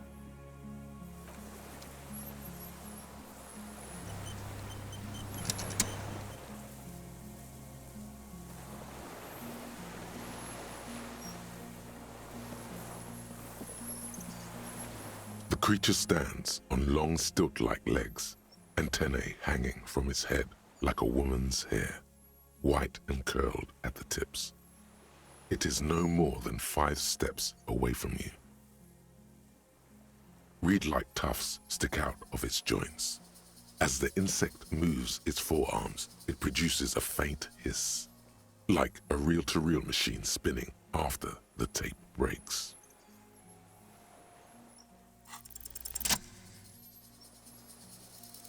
Slowly, with your breath held, you take 2 small steps toward the phasmid. The creature lets out a series of ultrasonic clicks that swarm around your head like swallows. Like laughter, a sort of happiness. Wait, was that... Sorry. Your corpse will be marked by stars? Was that one of the pluses? Sweat drips from your brow, soaking your chest. You reek of it, your chemicals. Hissing and clicking, it extends its mandible-like antennae to greet you. You're right below it now, looking up at the colossal chitin of its white limbs. The head of the creature is crowned by reeds, and its eyes are like small droplets of water. Okay. There is no change in the insect's motion while it's being aimed by the camera. It remains fixated on you. In 3, If it moves, you jump back. I'll shoot. Here we go. 3, 2, 1. The shrill flash of the camera cuts the air like the blade of a sword. The phasmid freezes in its bright light. Head turned toward the lieutenant, hypnotized by the flash. It stands frozen before you. The sweat on your arms feels cold as ice, as if you're frozen as well, in the shadow of this great statue of chitinous marble. Holy shit. I got it.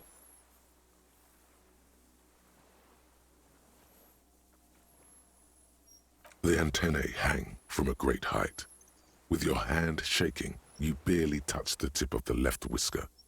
On contact, the chitin curls into a spiral, like the tip of a poison ivy. Its touch on your fingertip feels cold, ticklish. The sensation is electrifying, resounding through your body. It is surprisingly delicate, the curly end of the whisker, like a young vine. It's even a bit wet. I guess next I discover the cocaine skull? Be careful, detective. It's moving. You were right. It glistens with some kind of moisture. The creature in front of you stays frozen. The limb before you is incredibly light, like eggshell. It's much lighter than a reed. You feel a soft push could tip the creature over. Its hollow exoskeleton collapsing. A small shudder passes the creature's arm. High above you, its black pearl eyes still glisten, mesmerized by the light passing its nervous system. There is some kind of countdown happening as it slowly processes the overwhelming brightness of the signal. The invertebrate is regaining control. The stimulus overloaded it. It's passing like an extended moment or a gallstone. You got it? Another shudder pulses through the creature's limbs. It jolts back to life, like a record continuing where it left off, in a swaying, praying motion. Oh, you are still Even there. the Okay, small good. black pearls of its eyes do not stray from you. Hello. I'm Harry. I don't really know who I am. No reply. A total ancient silence comes from its mouth, along with what appears to be some kind of foam. The stridulations of its limbs continue all around you. You were right. Little bubbles form on the mouth parts of the creature, on its segmented What is lower this lip. weird It looks to be sci-fi? foaming slowly. The foam What? is white, then yellowish.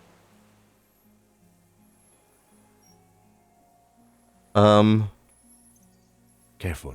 It may be poisonous. The foam slowly turns a darker shade, like burnt caramel, as the insect moves its mouth parts, masticating. The little bubbles begin to burst, one by one. What are you doing? I exist. What the actual hell? Tell me what it's like for you. What is your illness?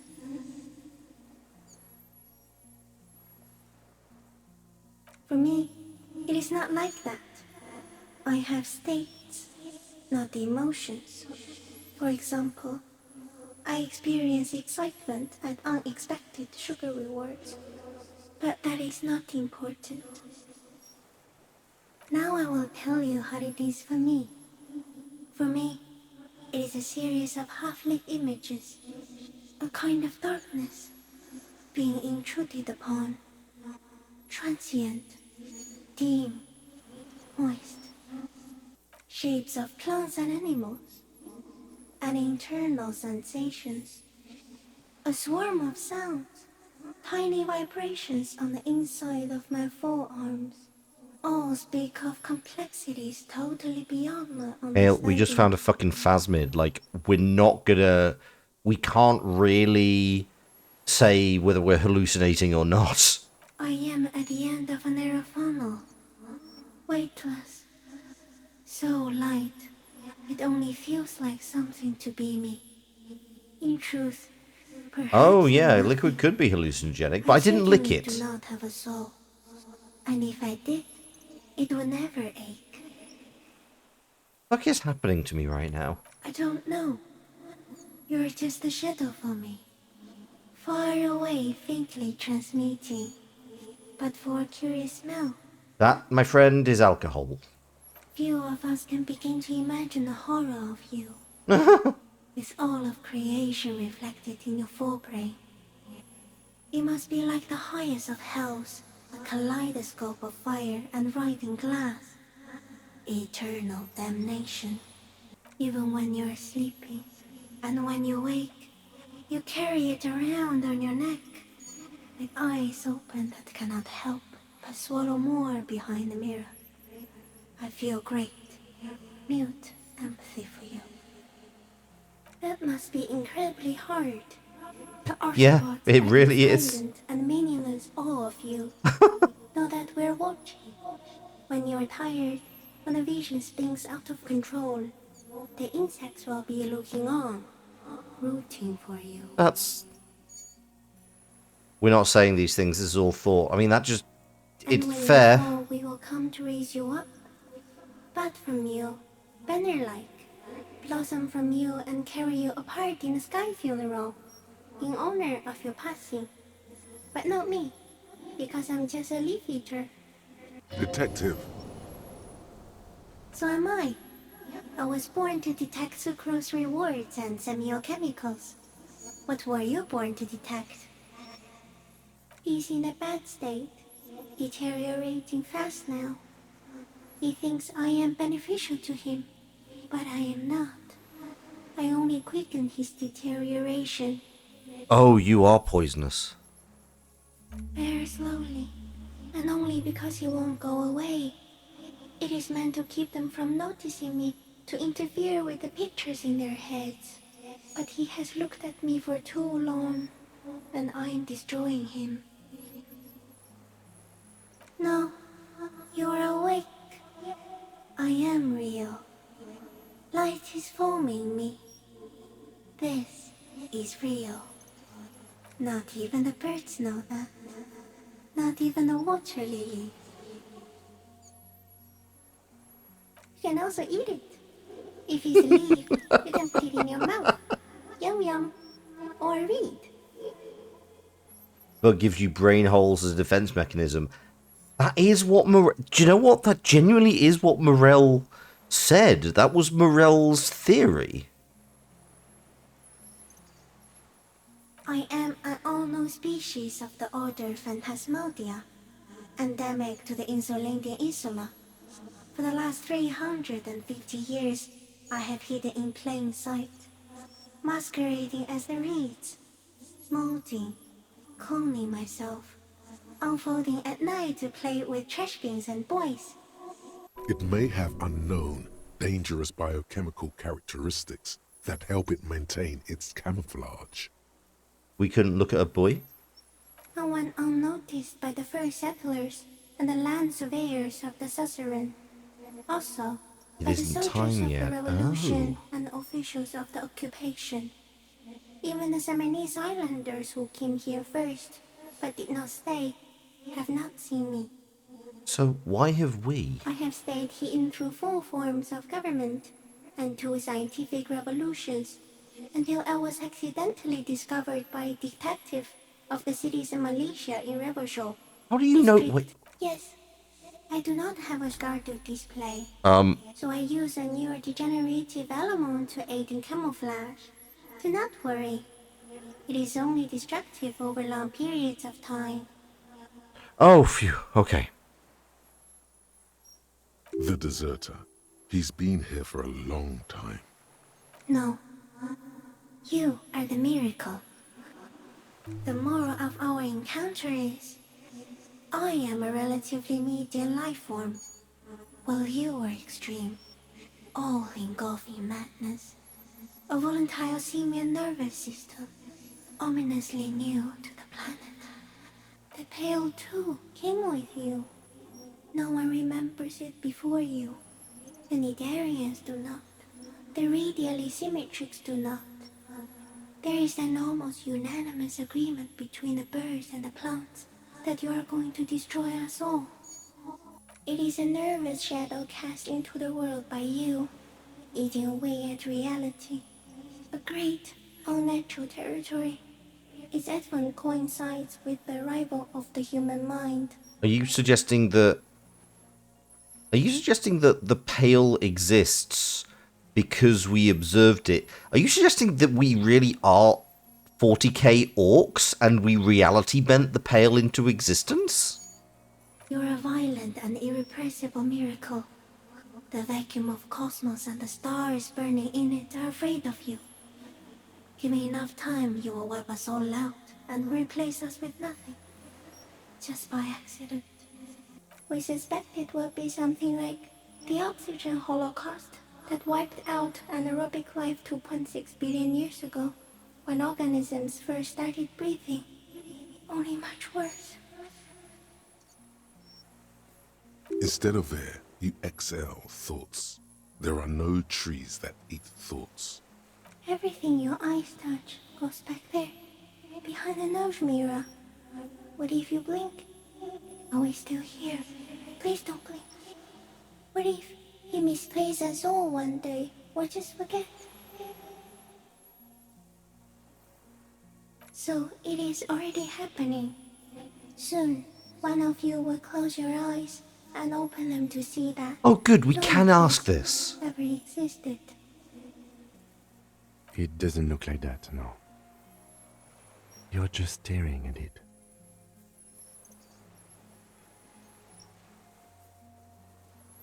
Okay.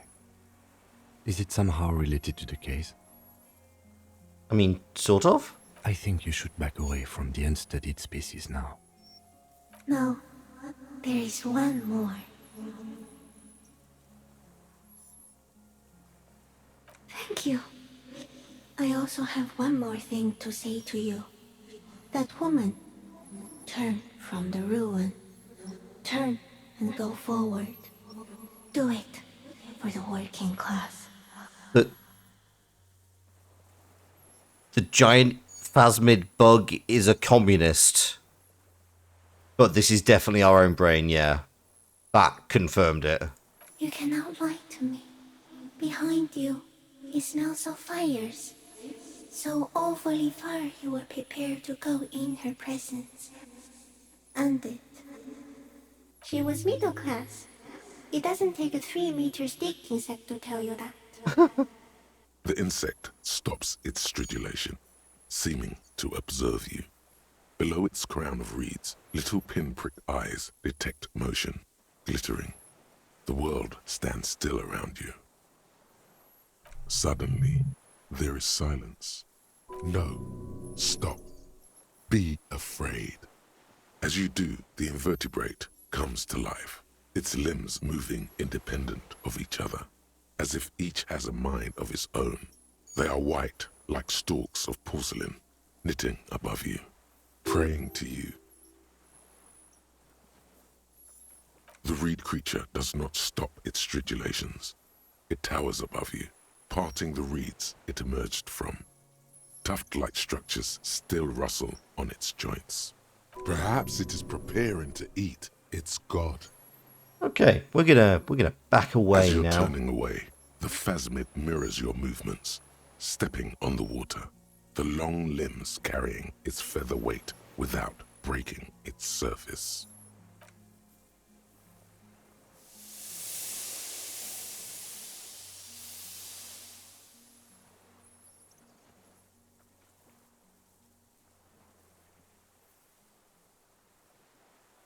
And just like that, it's gone, skating away across the sea's calm mirror like a skipping stone, leaving nothing but circles on the water.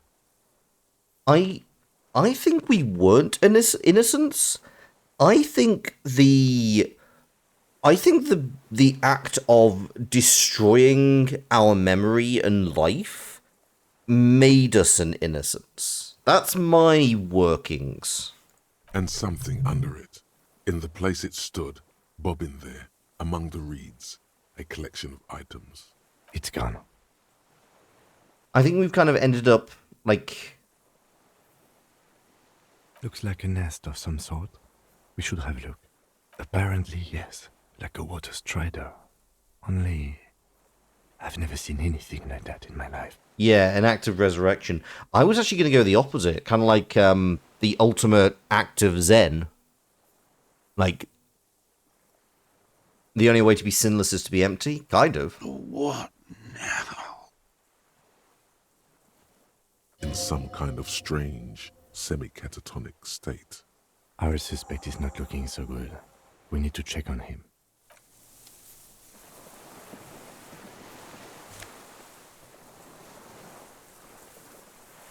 Ah. Well, that helps.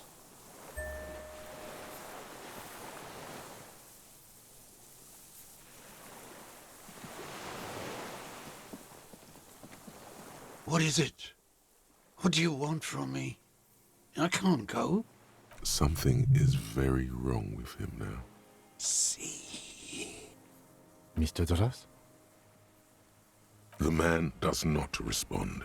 He keeps staring, black eyes glazed over and bulging from their sockets, his gap-toothed mouth shaking, with fear and longing, like an addict of some terrible substance. The plastic cape feels coarse.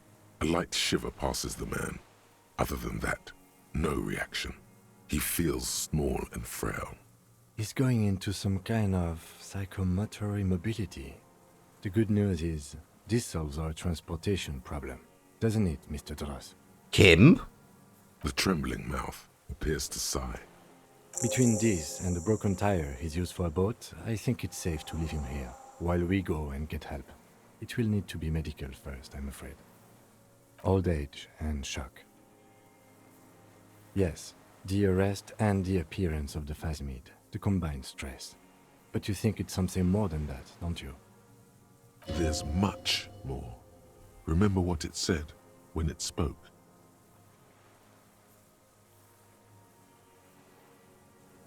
You mean pheromonal?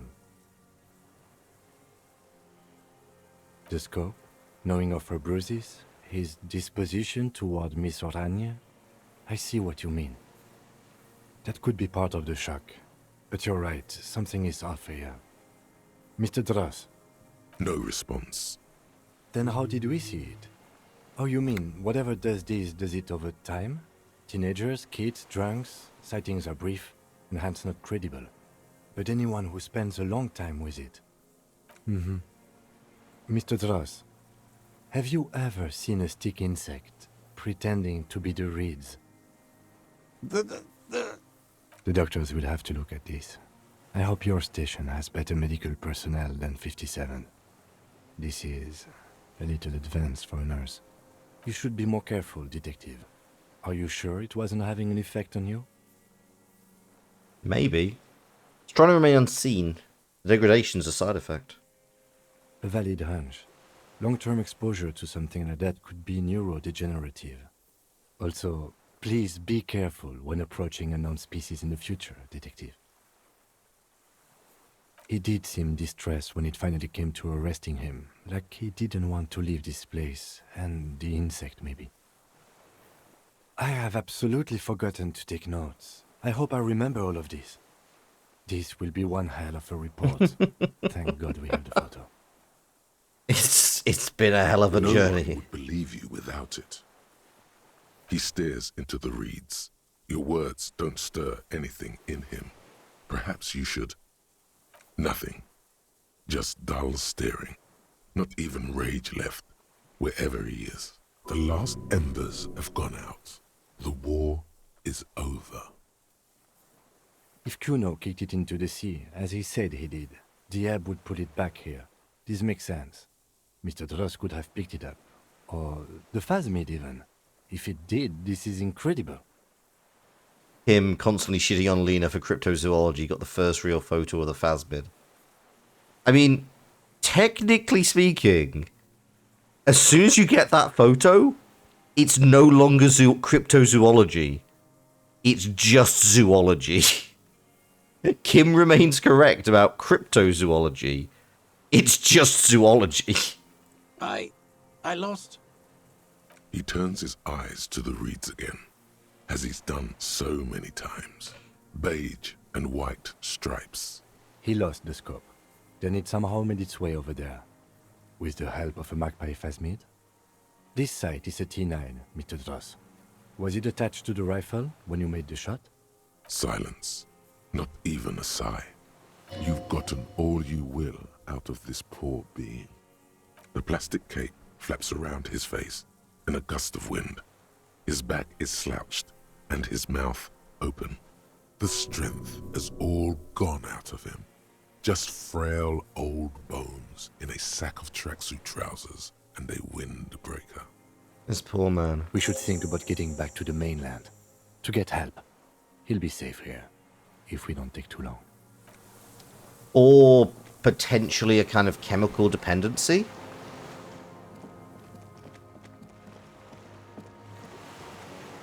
Yeah, definitely catatonic. How do I get back?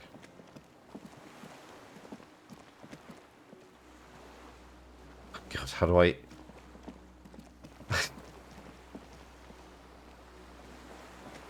Right, hang on. How do I get back in? Oh, is it that? Ah, here we go. It's results-based, which is bad science. Yeah, true. Here's the thing. Cryptozoology isn't wrong in theory. The problem is when people distort reality to prove things exist rather than finding things that do resist. Fair. It's a super good question. How close am I to finishing a thought, by the way? I feel like... Oh yeah, that's not happening. Well, I mean, actually, to be fair, we did get Lena's address. We do specifically have Lena's address. The skiff is swaying on the waves by the dock. Let's. We are done here. The skiff rocks gently under your weight as you get in. The ride back is uneventful and quiet. Yeah, Garg gave it to us. But for the sound of conversation on the water, there is someone inland waiting for you. You reach the jetty and climb out of the skiff.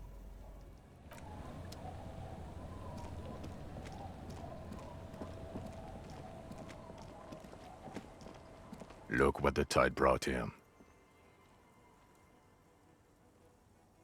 Harry, you're bleeding all over the place. You're half dead. Whatever this is, it is completely unimportant compared to what you've just seen. This is the man with sunglasses from the Whirling in Rags.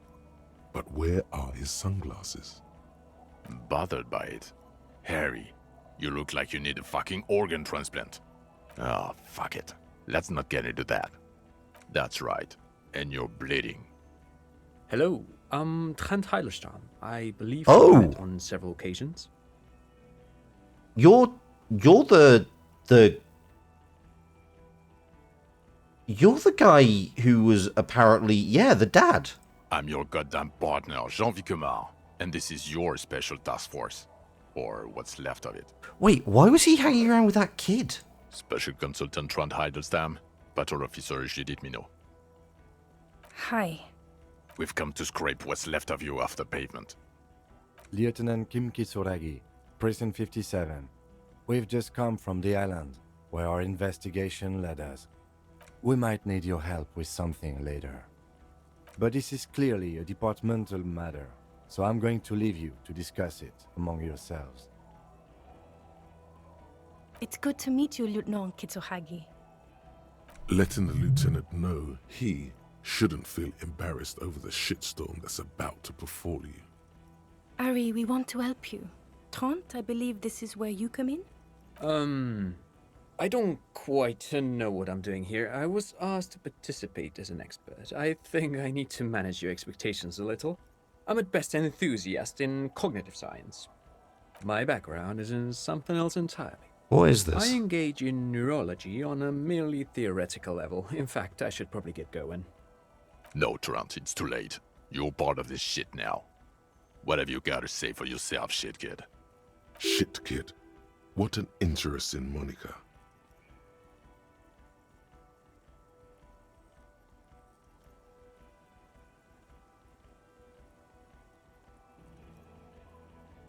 Yes, I'm Trond Heilestam. I never said I wasn't Trond Heilestam. Okay, what was up with the kid? Mikael? Mikael's my son. No, I was just interested in the Feld building and the Martinez beachhead. And Mikael wanted to see Martinez. It was a coincidence. Him being there with his son, it was not a coincidence. It's difficult to see, but he was worried about you. And also interested in the Feld building. What indeed? I was asked to share my take on some of the more obscure theories developed in Königstein in the 30s, like partial psychotraumatic amnesia, group personality theory. Wait, what is this? He's here to see if you're insane. He is smart. Let's move on. Yeah, Major Crimes Unit, under Lieutenant Dubois and Vicomar. Ring any bells? Refresh your memory? It's a goddamn Major Crimes Unit. There's you, me, Jude, Trond fucking Heidelstam, and Guillaume Baby. I'm technically just a civilian advisor. Oh, fuck you. You're part of this shit show. Oh, that's an interesting story, actually. Guillaume Bevy is a police reporter who joined our team. He was really good. Then he left because he lost faith in your ability to lead the unit. Other people have left too. Good, smart people. People we won't get back. Only me and this really patient patrol officer are still here. And Tron because I'm forcing him to stay. What the fuck is this? Is this Guillaume Bevy blonde and partial to sunglasses? See? There. He's getting it. I was impersonating him. Look at me, I'm G. Bevy. It was going to be funny, but then you really did have brain damage. So not so much anymore. He sincerely thought it was going to be amusing. For both of you. Oh god. Do? It's a Major Crimes Unit. We clear the desk of cases so Precinct 41 doesn't look like the worst station in town. We are shit tier now, Harry. Because of you. The 41st isn't...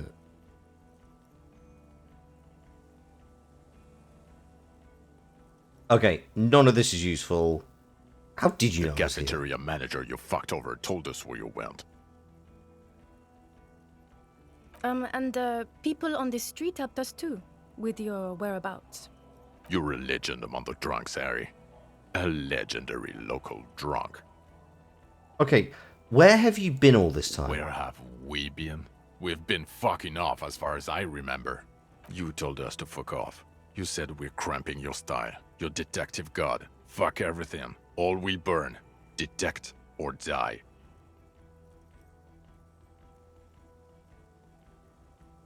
Oh, you think it was cool you saying that? Aesthetic somehow? You were crying when we got here. Breaking things. You said we were going into the abyss. None of us wanted to see the abyss. So we fucked off. Like you told us to. I mean, reasonable. The bells aren't ringing because you have brain damage. Trant, this is where you come in. How bad is it? Well, he doesn't have visible tremors, he talks without slurring, he can drive a boat, he's standing, reasoning. All good signs, but complete retrograde amnesia, episodic and semantic. Meaning, you forgot both who you are and the definitions of money, Isola, Pal, and so on. Fair.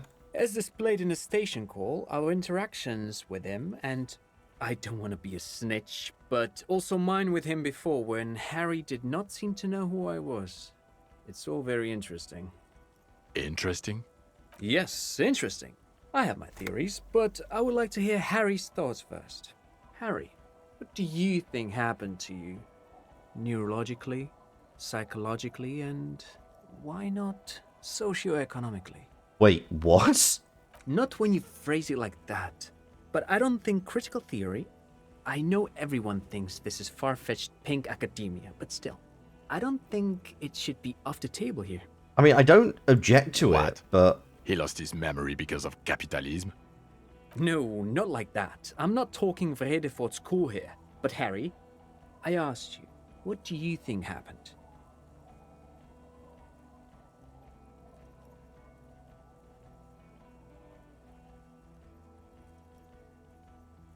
Psychotraumatic amnesia, Trant? I can go for that. Shit kid is a broken man. Always has been. Who isn't? I know I am. But you know what? I keep my shit together. Also, I know a person can't wipe their own mind, however traumatic it gets. That doesn't happen. You're lying, or insane, or both. But Detective Vigmer, he has blanked out before. Have? Yes, a couple of times. After some of the more serious benders. One was after the two drunks case, the other when we looked into that mural. Jeez, I am... The two cases in your ledger. The unsolvable case and the Oh, next yeah. world mural. Those cases were hard on you. Interesting. So at first he dipped his toes into it, prepared. That's where he would have gotten the idea, yes. Practice. And then he used alcohol to get there, so to speak. I'm sorry, are you saying I practiced amnesia? What do you mean? Well, here's my theory. What if this is an absolutely normal reaction to the world we're living in? What if this is not a significant anomaly at all? Something to be explained, approached as a defect?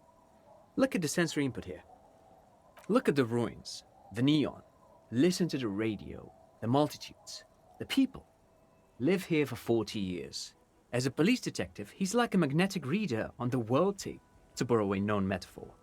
Harry's been pushed flat against it. Total input. Hardwired to the free market. He just needed for it to end. So you are saying capitalism broke me? Okay, Trent, thank you. That's absolutely meaningless. I'm glad we brought you. Will he or will he not be able to work in the major crimes unit? Is he a crétin now? I want to know that. He's not a cretin, and he is able to do work. If not in his previous leadership role, then as a line detective. I mean, fuck all of you. Why would I want to be in your unit? No, Harry. Fuck you. You already fucked us. I've already explained this shit to Price twice.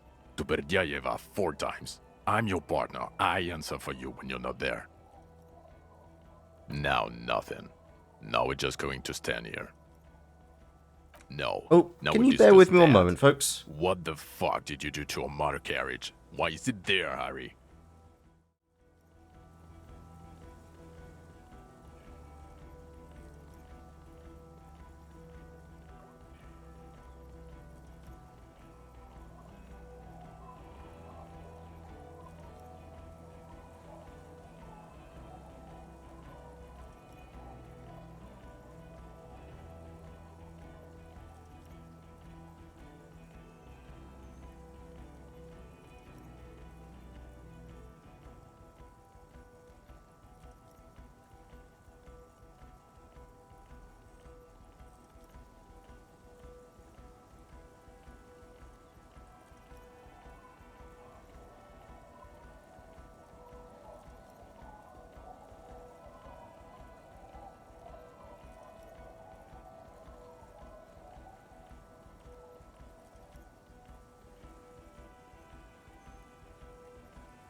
Thank you for your patience. Sorry about that. Hope that, yeah.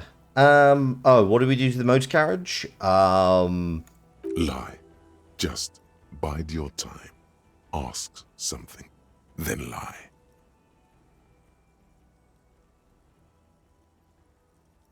Oh, well, if it wasn't you, then it's okay. You only let someone steal a 45,000 real police vehicle, drive it into the sea, and then just left it there. For the record, you pressured us into getting it. It'll be cool, Jean. We'll have wheels, rapid response. I was fine being an equestrian cop. I hope you're fine driving a bicycle. Don't answer that. Your badge, Harry. Show me your badge. In a rush to demonstrate your badge, your eager fingers can't sustain a grip on the We were a small horse plastic, cop. We were. and the badge slips out of your hand. Can I boost my hand eye? I can! Don't know if this is going to do anything, but it's even. Eee! Not today, badge.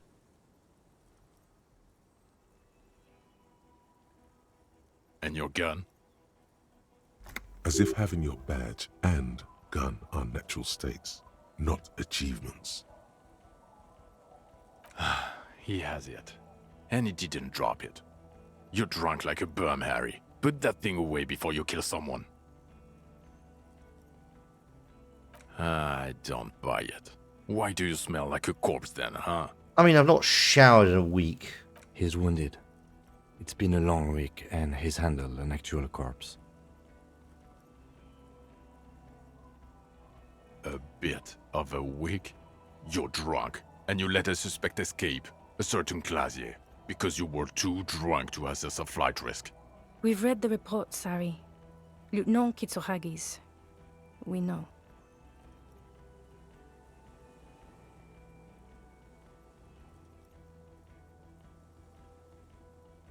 Okay. Not taking her in was the right thing to do. She gave a vital clue that led us to the island. Oh well, if she was nice. I'm not even gonna get For into goodness the other sake. suspect, who also escaped. Yeah, Ruby something. Or the fact that you very likely sold your gun for booze. That's peanuts. That's nothing.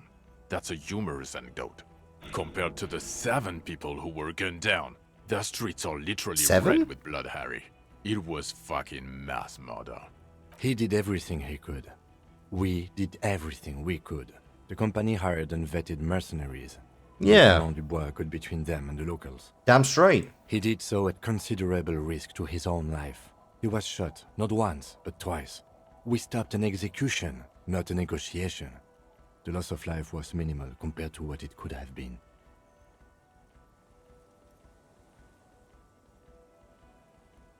Also, yeah, it was a massacre. We got wiped. Where the hell were you?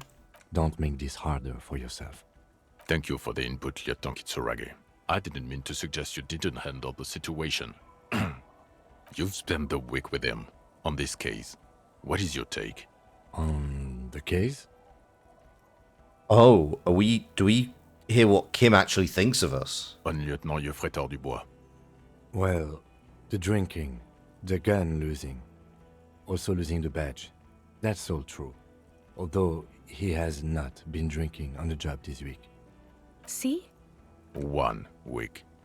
Then there's One day at a the time, baby. self-flagellation issue. He likes to apologize, profusely, making it sound like he's guilty of at least first-degree murder. It's not a good communication strategy for an officer. It's... Oh god, is my gameplay for this entire playthrough going to be assessed through the eyes of Kim Kitsuragi right now? It's worrying, especially considering his political views. Detective Dubois is, as you may know, a Mazovian socio-economist. He's even gotten involved in a highly theoretical underground reading group, which, Oh god. again, for a police officer, is unusual. You should yell something. Sure, why not? Why not make this worse? I am a policeman of the state to come! The RCM consists of policemen of the state that is, so a little discrepancy there. And then there's the motor carriage in the sea, something I was not present for. But despite all this, he is a great detective, one of the best I have seen, in fact. Oh, Kim. He can talk human beings into telling him everything, and he doesn't stop. In all the time I've spent with him, he has not once stopped pursuing leads, however far-fetched and tangential. He is tireless, madly driven. God, I wonder what this is like if you got Kuno with you. Well, except that one time when he stopped to sing karaoke, which, by the way, I have to disagree with you, Mr. Vicmar, was a valiant effort. He really sang his Oh, heart out. this is the sweetest thing. Okay, he did something. Other than that one time, he has tirelessly worked on the case, and he solved it. We have a confession, a murder weapon, and the perpetrator, locked on the island right now, awaiting transportation. He apprehended a revolutionary brigade who stayed hidden for 50 years, ever since the revolution, who's probably committed other murders over those years. Oh, and he also discovered a new species. A new species? A colossal stick insect. It was on the island, camouflaged as the reeds. It unfolded from the reeds. I think we may be dealing with the Insulindian phasmid. He takes out the photo of the phasmid and shows it to the officers across the yard. Oh God, The it's an wind Egypt. blows, It's flapping the a glossy Polaroid. rectangle in his hand. You hear gasps beneath the howling of the wind. As you can see, it's about 3 meters tall. In fact, we think it may be the largest land invertebrate ever discovered. So, as you can see, I'm a pretty okay detective and an absolutely giant communist. Fucking hell. Is this somehow connected to the case? Detective? Yes, I believe the pheromone it emits may be responsible for the killer's mental degradation. The old man was not aware of the phasmid's presence. Exhibiting a strange, atypical dementia, he fell into a stupor after its appearance. He became near catatonic. So it is connected. Yeah, suck it, Jean. Suck it. I must say, this is absolutely extraordinary. I don't even have words for it. Yes. It really does make it hard to fire the drunk. This is a very, very sad man who has just seen something that's made him forget his sadness. Now you make your case. Now is the time. Now or never. Also, I started a nightclub in the church. What was that? It sounded like you set up a nightclub in the church. Yeah, I did some kids are solid. Turned their lives around. 4 kids were living in a tent on the ice. They were going to drown when it melted. It's not optimal, but the building was abandoned, so he put them in there. It's okay. Okay, the killer, Lilianovich Dross, we have a strong motive for him. Lilianovich. A revolutionary matronym. The custom started in Grad, where they have patronyms. Krasovich, Lasovich, etc. The revolutionaries saw this as a chauvinist atavism, so they used matronyms, derived from the mother's name instead. Ah, interesting. This man's mother was Lilian. His Lilian's son, Lilianovich. The custom was overturned after the revolution failed, but not before it made it to Revachol. So, it is what a soldier of the ICM would be called. Thank you, Trant. Thank you for that piece of cultural theory. You said you have a motive? Of course, excuse me, I just thought it was noteworthy. No, genuinely interesting, thank He you. wasn't quite sure about the straggler before he heard this detail. It must have convinced him. Jealousy. I thought this Lilianovich was an old man. To have been hiding for 50 years. Like 70-something. A strange psychosexual fixation, aggravated possibly by proximity to the phasmid and its chemicals. He himself gave a political reason, said he had killed an enemy combatant. Also, we have ballistics from the gun, matching the bullet found in the dead mercenary's head, and 2 officers on the scene that Mr. Dross confessed to. It's a clean win. Oh, it's way more than that.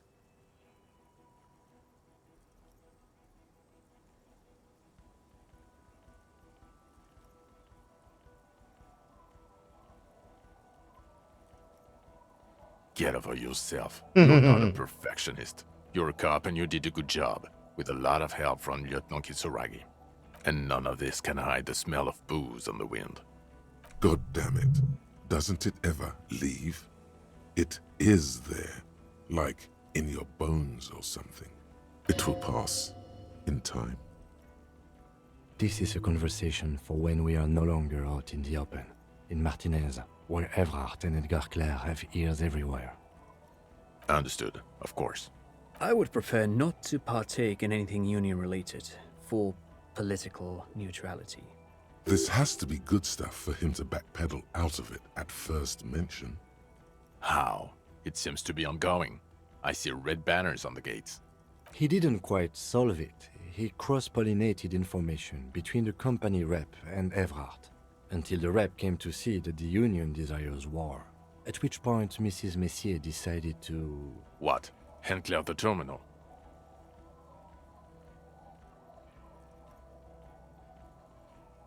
Sounds like you got played, Harry, because you were off your tits on Al Ghul. Maybe, certainly, you're Everclear's go-to guy now. Here's a mob boss, did you know? Oh, can we Is that really why you want us to to circle investigate back the to that assassination exact of the point? Previous Union head thing? To get off Everett's hook? No, it's nothing like that. He was reckless with information, but ethical. We don't owe anyone anything. This allowed us to stabilize things in Martinez. God, calm down, Jean. Yes, yes. Fallen through a gap in a boardwalk. Drunk. The body was transported to Precinct 41, our morgue. I had Tilbrook and Mullins take care of funeral arrangements and family stuff. You're not the only cop in the world, Harry. This all comes back to us. Still, good work with the missing person, Detective. I don't know what a doomed commercial area is. It's Rue de Sanky's Lane 10, a commercial district where businesses go bankrupt. Why? That's not what you were supposed to do here.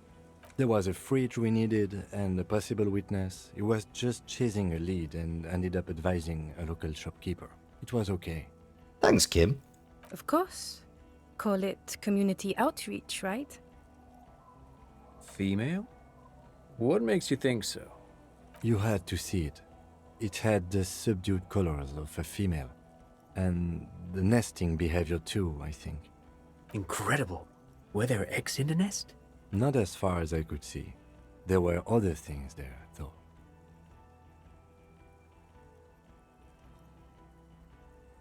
Actually, you know, this would indicate it was a male. This is far from anything in my field, but I think such nests are called bowers. They are for attracting mates. I mean, possibly. Must be robust if it can move a helmet with its limbs. As in cloning itself? What makes you think so? Well, then it wouldn't matter if it's a male or female. The bower would just be rudimentary behavior from before the parthenogenetic mutation. That makes sense. Yes. Mm-hmm. Fair. Very interesting. Such organisms are extremely vulnerable to disease. A single strain of bacteria could wipe out the whole species. That might actually We're explain why probably there's so looking at few of them. conservation efforts here. Yes, but also reed-colored, beige and brown, a little green on the outside. After unfolding from a single stalk, it still retained parts that looked like reed tufts on its limbs. Incredible. The PR value of this is exceptional. Carp discovers new species. Maybe even discovers the Insulindian phasmid. No, that's too much. This would really help with some of the problems we've been having. Wait, I'm gonna actually help the cops? Absolutely, this is great. Oh no. This does not say vigilante murderers to me at all. This says science, news, human interest. I mean, You know, it's a really good thing you have that photo. Without it, I don't want to, but you discovered a new species and solved the murder. So I have to, Jude. Anything that ends the trial is okay with me. Agreed. The public relations potential of this is too valuable to let go. Okay. We have vehicles in the square, and the perpetrator needs to be taken into custody. Let's go. Now you will finally get to know who you are. wait, I have a few questions about before we go, about who I am. The man looks westward, Oh god, can we finally ask this? jingling his car keys in his pocket. Okay, priority. Am I a dirty cop working for La Puta Madre? No. Okay. Suspects seem to think. You're too unstable to work for a mob boss. You're suicidal, Harry. No mob boss would take you. Valid. I assure you, I wouldn't consult for a corrupt unit. He would immediately backpedal out of it. I told you it's not that bad. Who is Lena? She lives at 1113 Tabernacle Road in Jamrock, remember? Tabernacle? It's on the way over. Near where you live on Perdition. Fine, if we're gonna drop you off anyway. She and her husband were conducting the search for the Phasmid. It's their discovery, in part. They should know as soon as possible. It would do you good to deliver some positive news for a change. Of course we live on Perdition. Watch out or she'll faint. Who are you? You're a gym teacher, Harry. Well, obviously you're not a gym teacher anymore, but... Before you were a cop, you were a gym teacher in Coron. It's getting really cold outside. Should we maybe... That does explain a lot. Harry, it explains everything. The running around, the jumping, the bicep girth, your inexplicable facial hair. The collection of fallen sportswear I've amassed. The fact that you don't seem to know what homosexuality is, and your moves on the church floor, which honestly were just jump aerobics. Oh god. Oh god, no. The raw, robust stamina output. Also, this guy. Just everything about this guy. God, even this javelin throwing freak here. You said, oh my god. Yes, you taught gym in Cool. I believe that's the term. Taught gym at a high school. You were a high school gym teacher. Fucking hell. The smell of sweat and glue. The worn floorboards. Kuro is just east of Jamrock. It was a short walk every morning to the baseball field or the sports building. High school. Harry, your goings-on with Kuno, Andre, Acel, the whole thing on the ice. That's why you are so juvie. His smirk suggests barely contained laughter. In your 20s or late 20s, you've really let yourself go since then. The regular, you found some chick, she inspired you to fight the big fight, be more than you are, all that. You, every morning, walking from Voyager Road to teach gym. She, leaving for the academy with her spring coat on. The air filled with the smell of smoke and raspberries. And Wait, incredible we became a cop an ocean for our full of hope. wife? I knew it. I knew no normal human being can run like that. He's an honest-to-God gym teacher. Why am I like It's this? not a mystery. Some chick fucked you over. Also, you were drunk. Really went with it too. Really maximized the damage. Dora something. Dora England. Yeah, you mentioned her name. Not Dora Dubois. No one is married anymore. This is Revachol. God, I don't know. 6 years ago, she was way before my time. 6 years and you haven't gotten over it. What the hell is wrong with you? 6 years? Or 7. You're not doing too good there. It's an old man thing. 2 old years equals 1 normal year. That and Dora England really tore you a new one. A big one. Incredibly bangable. No, I mean, what did she do? She was incredibly fuckable. Oh, A for beautiful love bourgeois of... woman. Wayfish. Like a Welkin, basically. Snow Welkin. Blonde Welkin. Heartbreak Welkin. Pain Welkin. I've only seen a picture, but it's obvious you formed a real spiritual connection with how pretty she was. One you never recuperated from. Look, the sun is about to go down. It's time to go home. I think she taught in the Académie des Arts, east of the river. Way east. Hard to say which came first, the middle-class chick or the drink. Egg and the chicken kind of thing. My point is, you need to see a psychiatrist about this shit.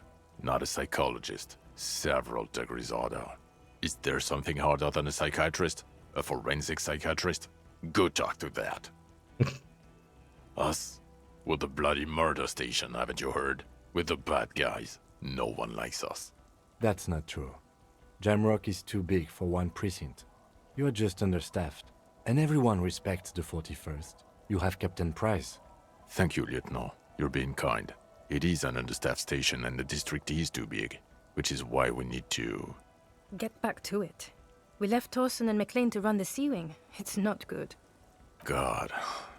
There are 4 wings, Harry. A, B, C, and D. We're in C. It's made of losers and clock punchers. You and I reconceptualized it as a task force. It was a mistake. There's also a lot of outside help involved, not only me. Other losers too.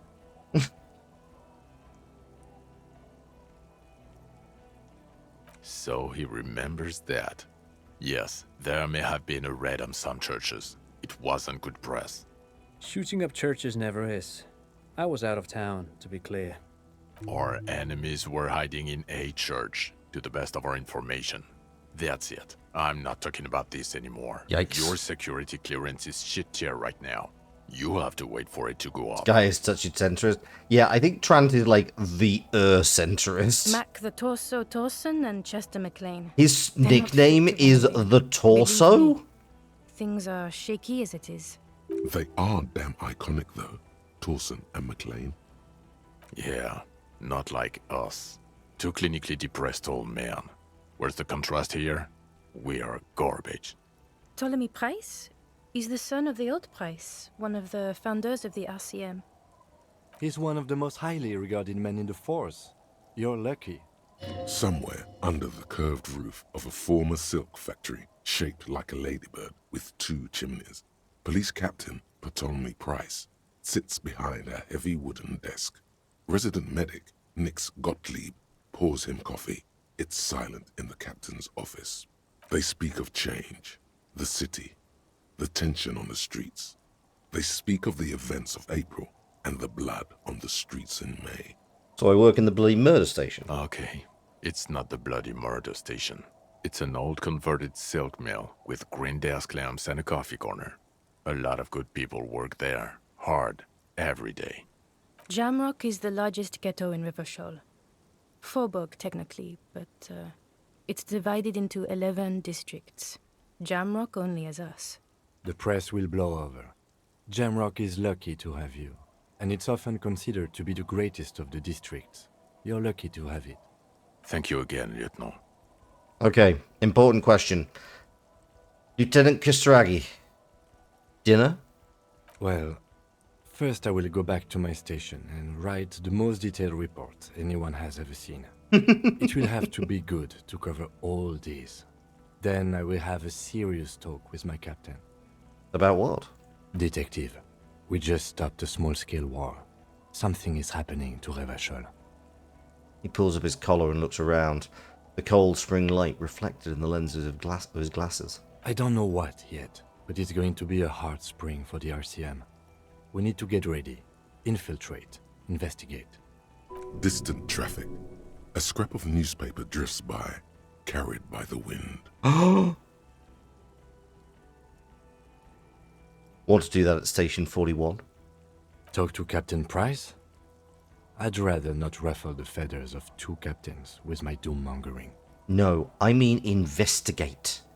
Come work in Precinct 41. Work with Price? I'm flattered, but I don't know if I... This truly came as a surprise to him. Not a bad one, but he's at a loss. Flattered? You're Lieutenant Kitsuragi. We would be flattered if you even considered. I would have to tie things up in GRIH first. But, I mean, whatever is coming, Jamrock will be more central to it than the harbor. And we also have a huge caseload, Lieutenant. Piles that we need to get back to. Mountains, even. I do like the sound of that. I just got a recruit an achievement. Recruit Detective Kim Kitsuragi. He's really considering it. Okay. I'm ready. Good. Fuck it, let's go. Trump brought his motor carriage. It's a 20-minute drive to Jamrock. The great district hums in the falling rain. A chessboard of wooden houses, 80,000 living souls, fire traps as far as the eye can see. From Main Street to Grand Couronne, from Precinct 41 to Boogie Street, forking into the rain-swept horizon. You close your eyes and hear the dogs bark. A lone woman sits by a factory window, dreaming of meteorite strikes. On Rue de Saint-Jérôme, a square bullet slides into a square-shaped chamber. In Old South, a man without eyelids smiles. Spring has come. It's time. Torsen? Yes. McLean? Yes. Heidelstein? No. Vicmair? Yes. Dubois? Yes. Really? Nix Gottlieb looks up from the list. I hear he's unstable. You say that like it's a bad thing. Captain Potomny Price gestures with a ballpoint pen. It's dim in his office, and the curtains are drawn. Harry's our man. He'll pull through. When he does, he'll side with the people. Understood. Gottlieb returns to the list. Minnow? Of course. Oh. Wonderful. Then can we please just go back to Jamrock now?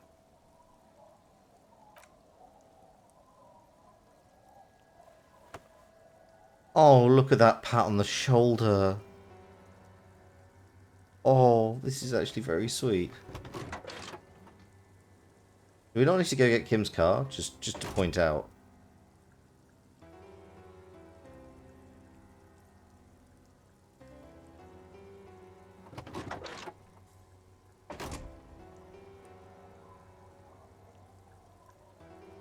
Oh, that's very sweet. Oh, I like that I get the help back to the car. That's genuinely kind.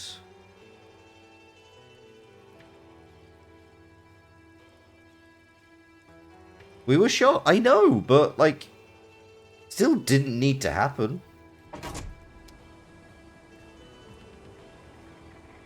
And that is Disco Elysium.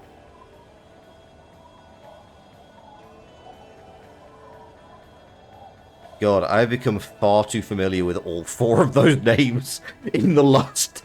I've become very familiar with a lot of the names coming by here in the last 24 hours. Holy shit, that People Make Games thing is really worth... really worth watching. But honestly, like, it's a weird one. Like, this game... I don't know, it's definitely a labor of love. It's clearly something that has been in the work for a long time, and yeah, I'm not sure if we will ever see its like again. Yeah, that was really impressive. Thus ends the adventures of Commie Karaoke Cop. Absolutely. We were a gym teacher. I love that it's like, why can we run all over Revachol? Gym teacher. Okay, fine. Fine. Sure. Why not? Can't believe she really did ruin our life. Yeah, she got took, and now we're a commie.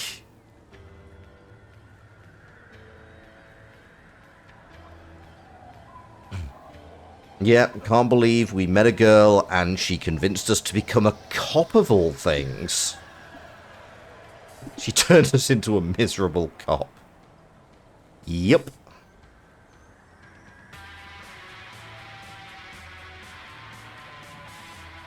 Dora, I can make him worse. Oh! Dora England. Dolores Day. I get why we kind of have the...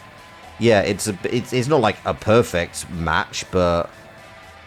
Oh, here's everybody. Here's fucking everybody. Everett, Claire, and Egghead were voiced by the same person.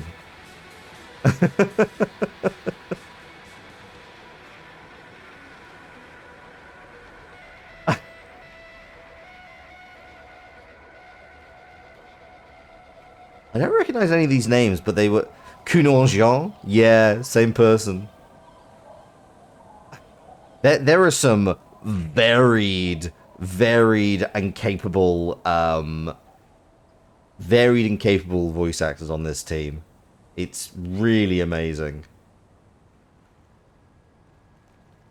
We could meet Kuno's dad? Wait, Ancient Reptilian Brain and Don't Call Abigail were voiced by the same person? What? What?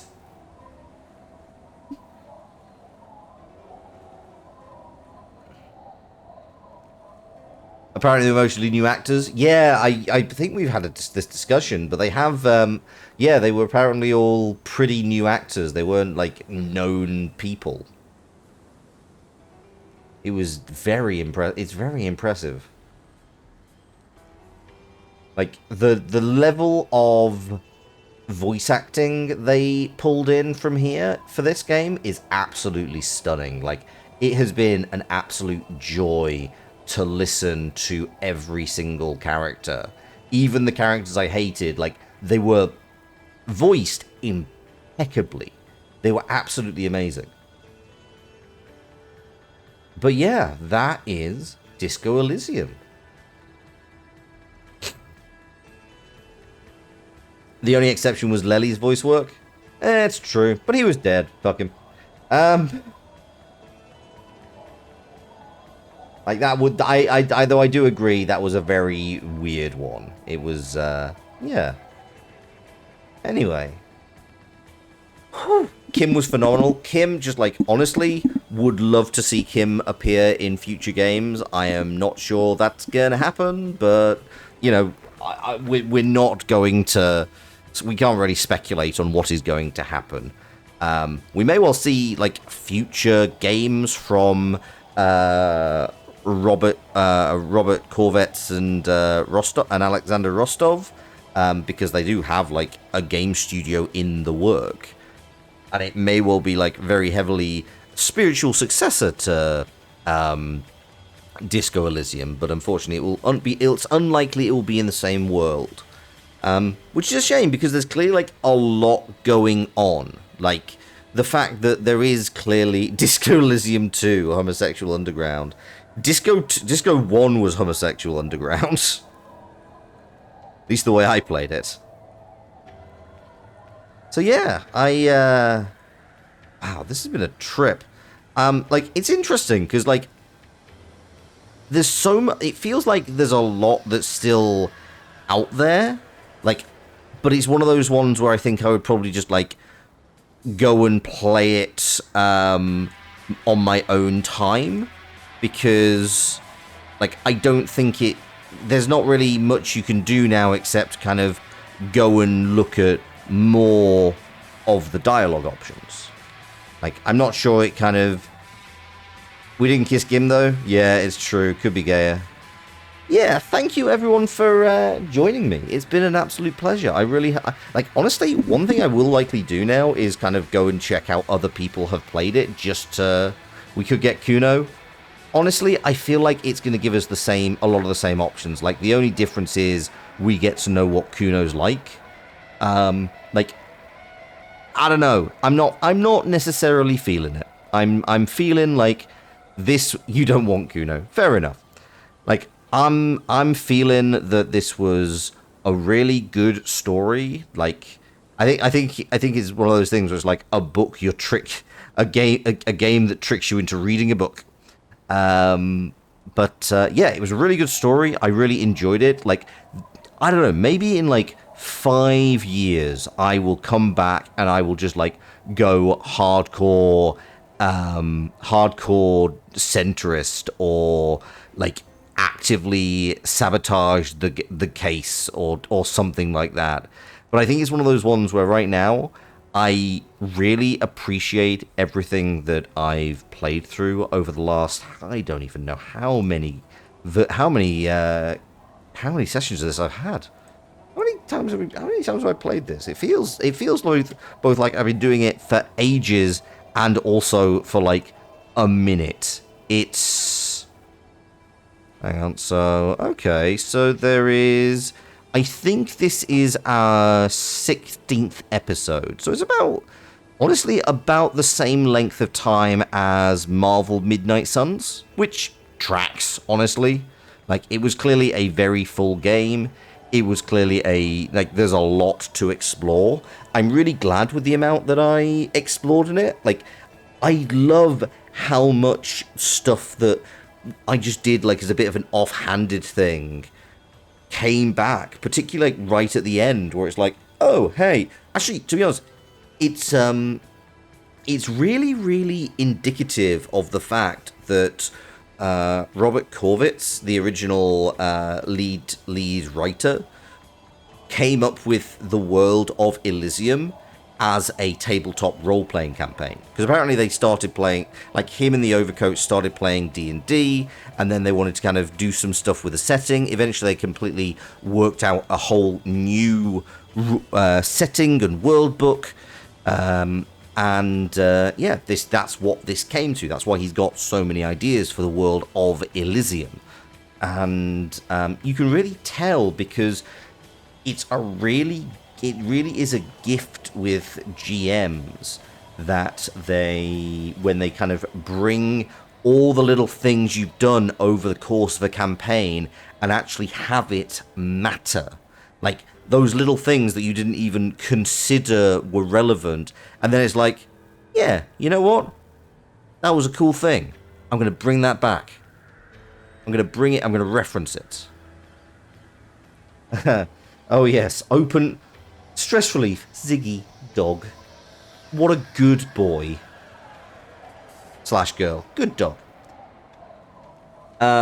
Also, I remain deeply amused that the dyslexia, mankind, be vigilant. We loved you.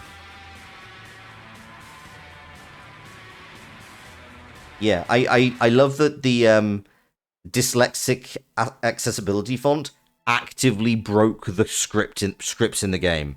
That remains fucking funny. Anyway. Let's jump over here, just while I'm quickly looking for somebody to raid into. And you know what? I think it's somebody I was going to go into last week, which is Lucky Bun. And, you know, I've enjoyed their stuff before. And they're playing a game called Tex Murphy Under a Killing Moon, which honestly, it feels like the vibe. It feels like that's the vibe we want to pass on to. Please do join me this Thursday when I will be playing a new game. We're probably going to do, like, I do have the next few games planned out. I don't know exactly how long they will take, but I'm going to play a few shorter games. You just realize Kim is Loke? I don't know who that is. But anyway, yeah. Next few games are going to be a little bit shorter, a little bit more chill.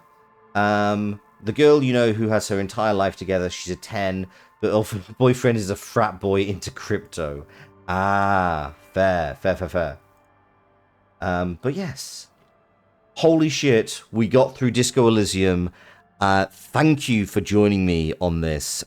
It has been an absolute pleasure streaming for you. Please join me on Thursday. We'll be starting a new game.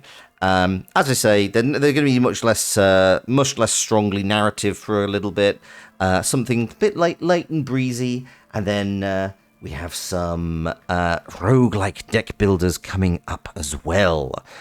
And of course, if you want to see something very strongly narrative and to see me suffer, please do join me for Saturday when we will be going back to Hollow Knight. But in the meantime, thank you so much for watching. I've been Loxley, Satyr of Strategy, the Caprian Card Shark, the Board Game Ghost. The Board Game Goat, not the Board Game Ghost. And I do hope you'll join me again. Ta-ra.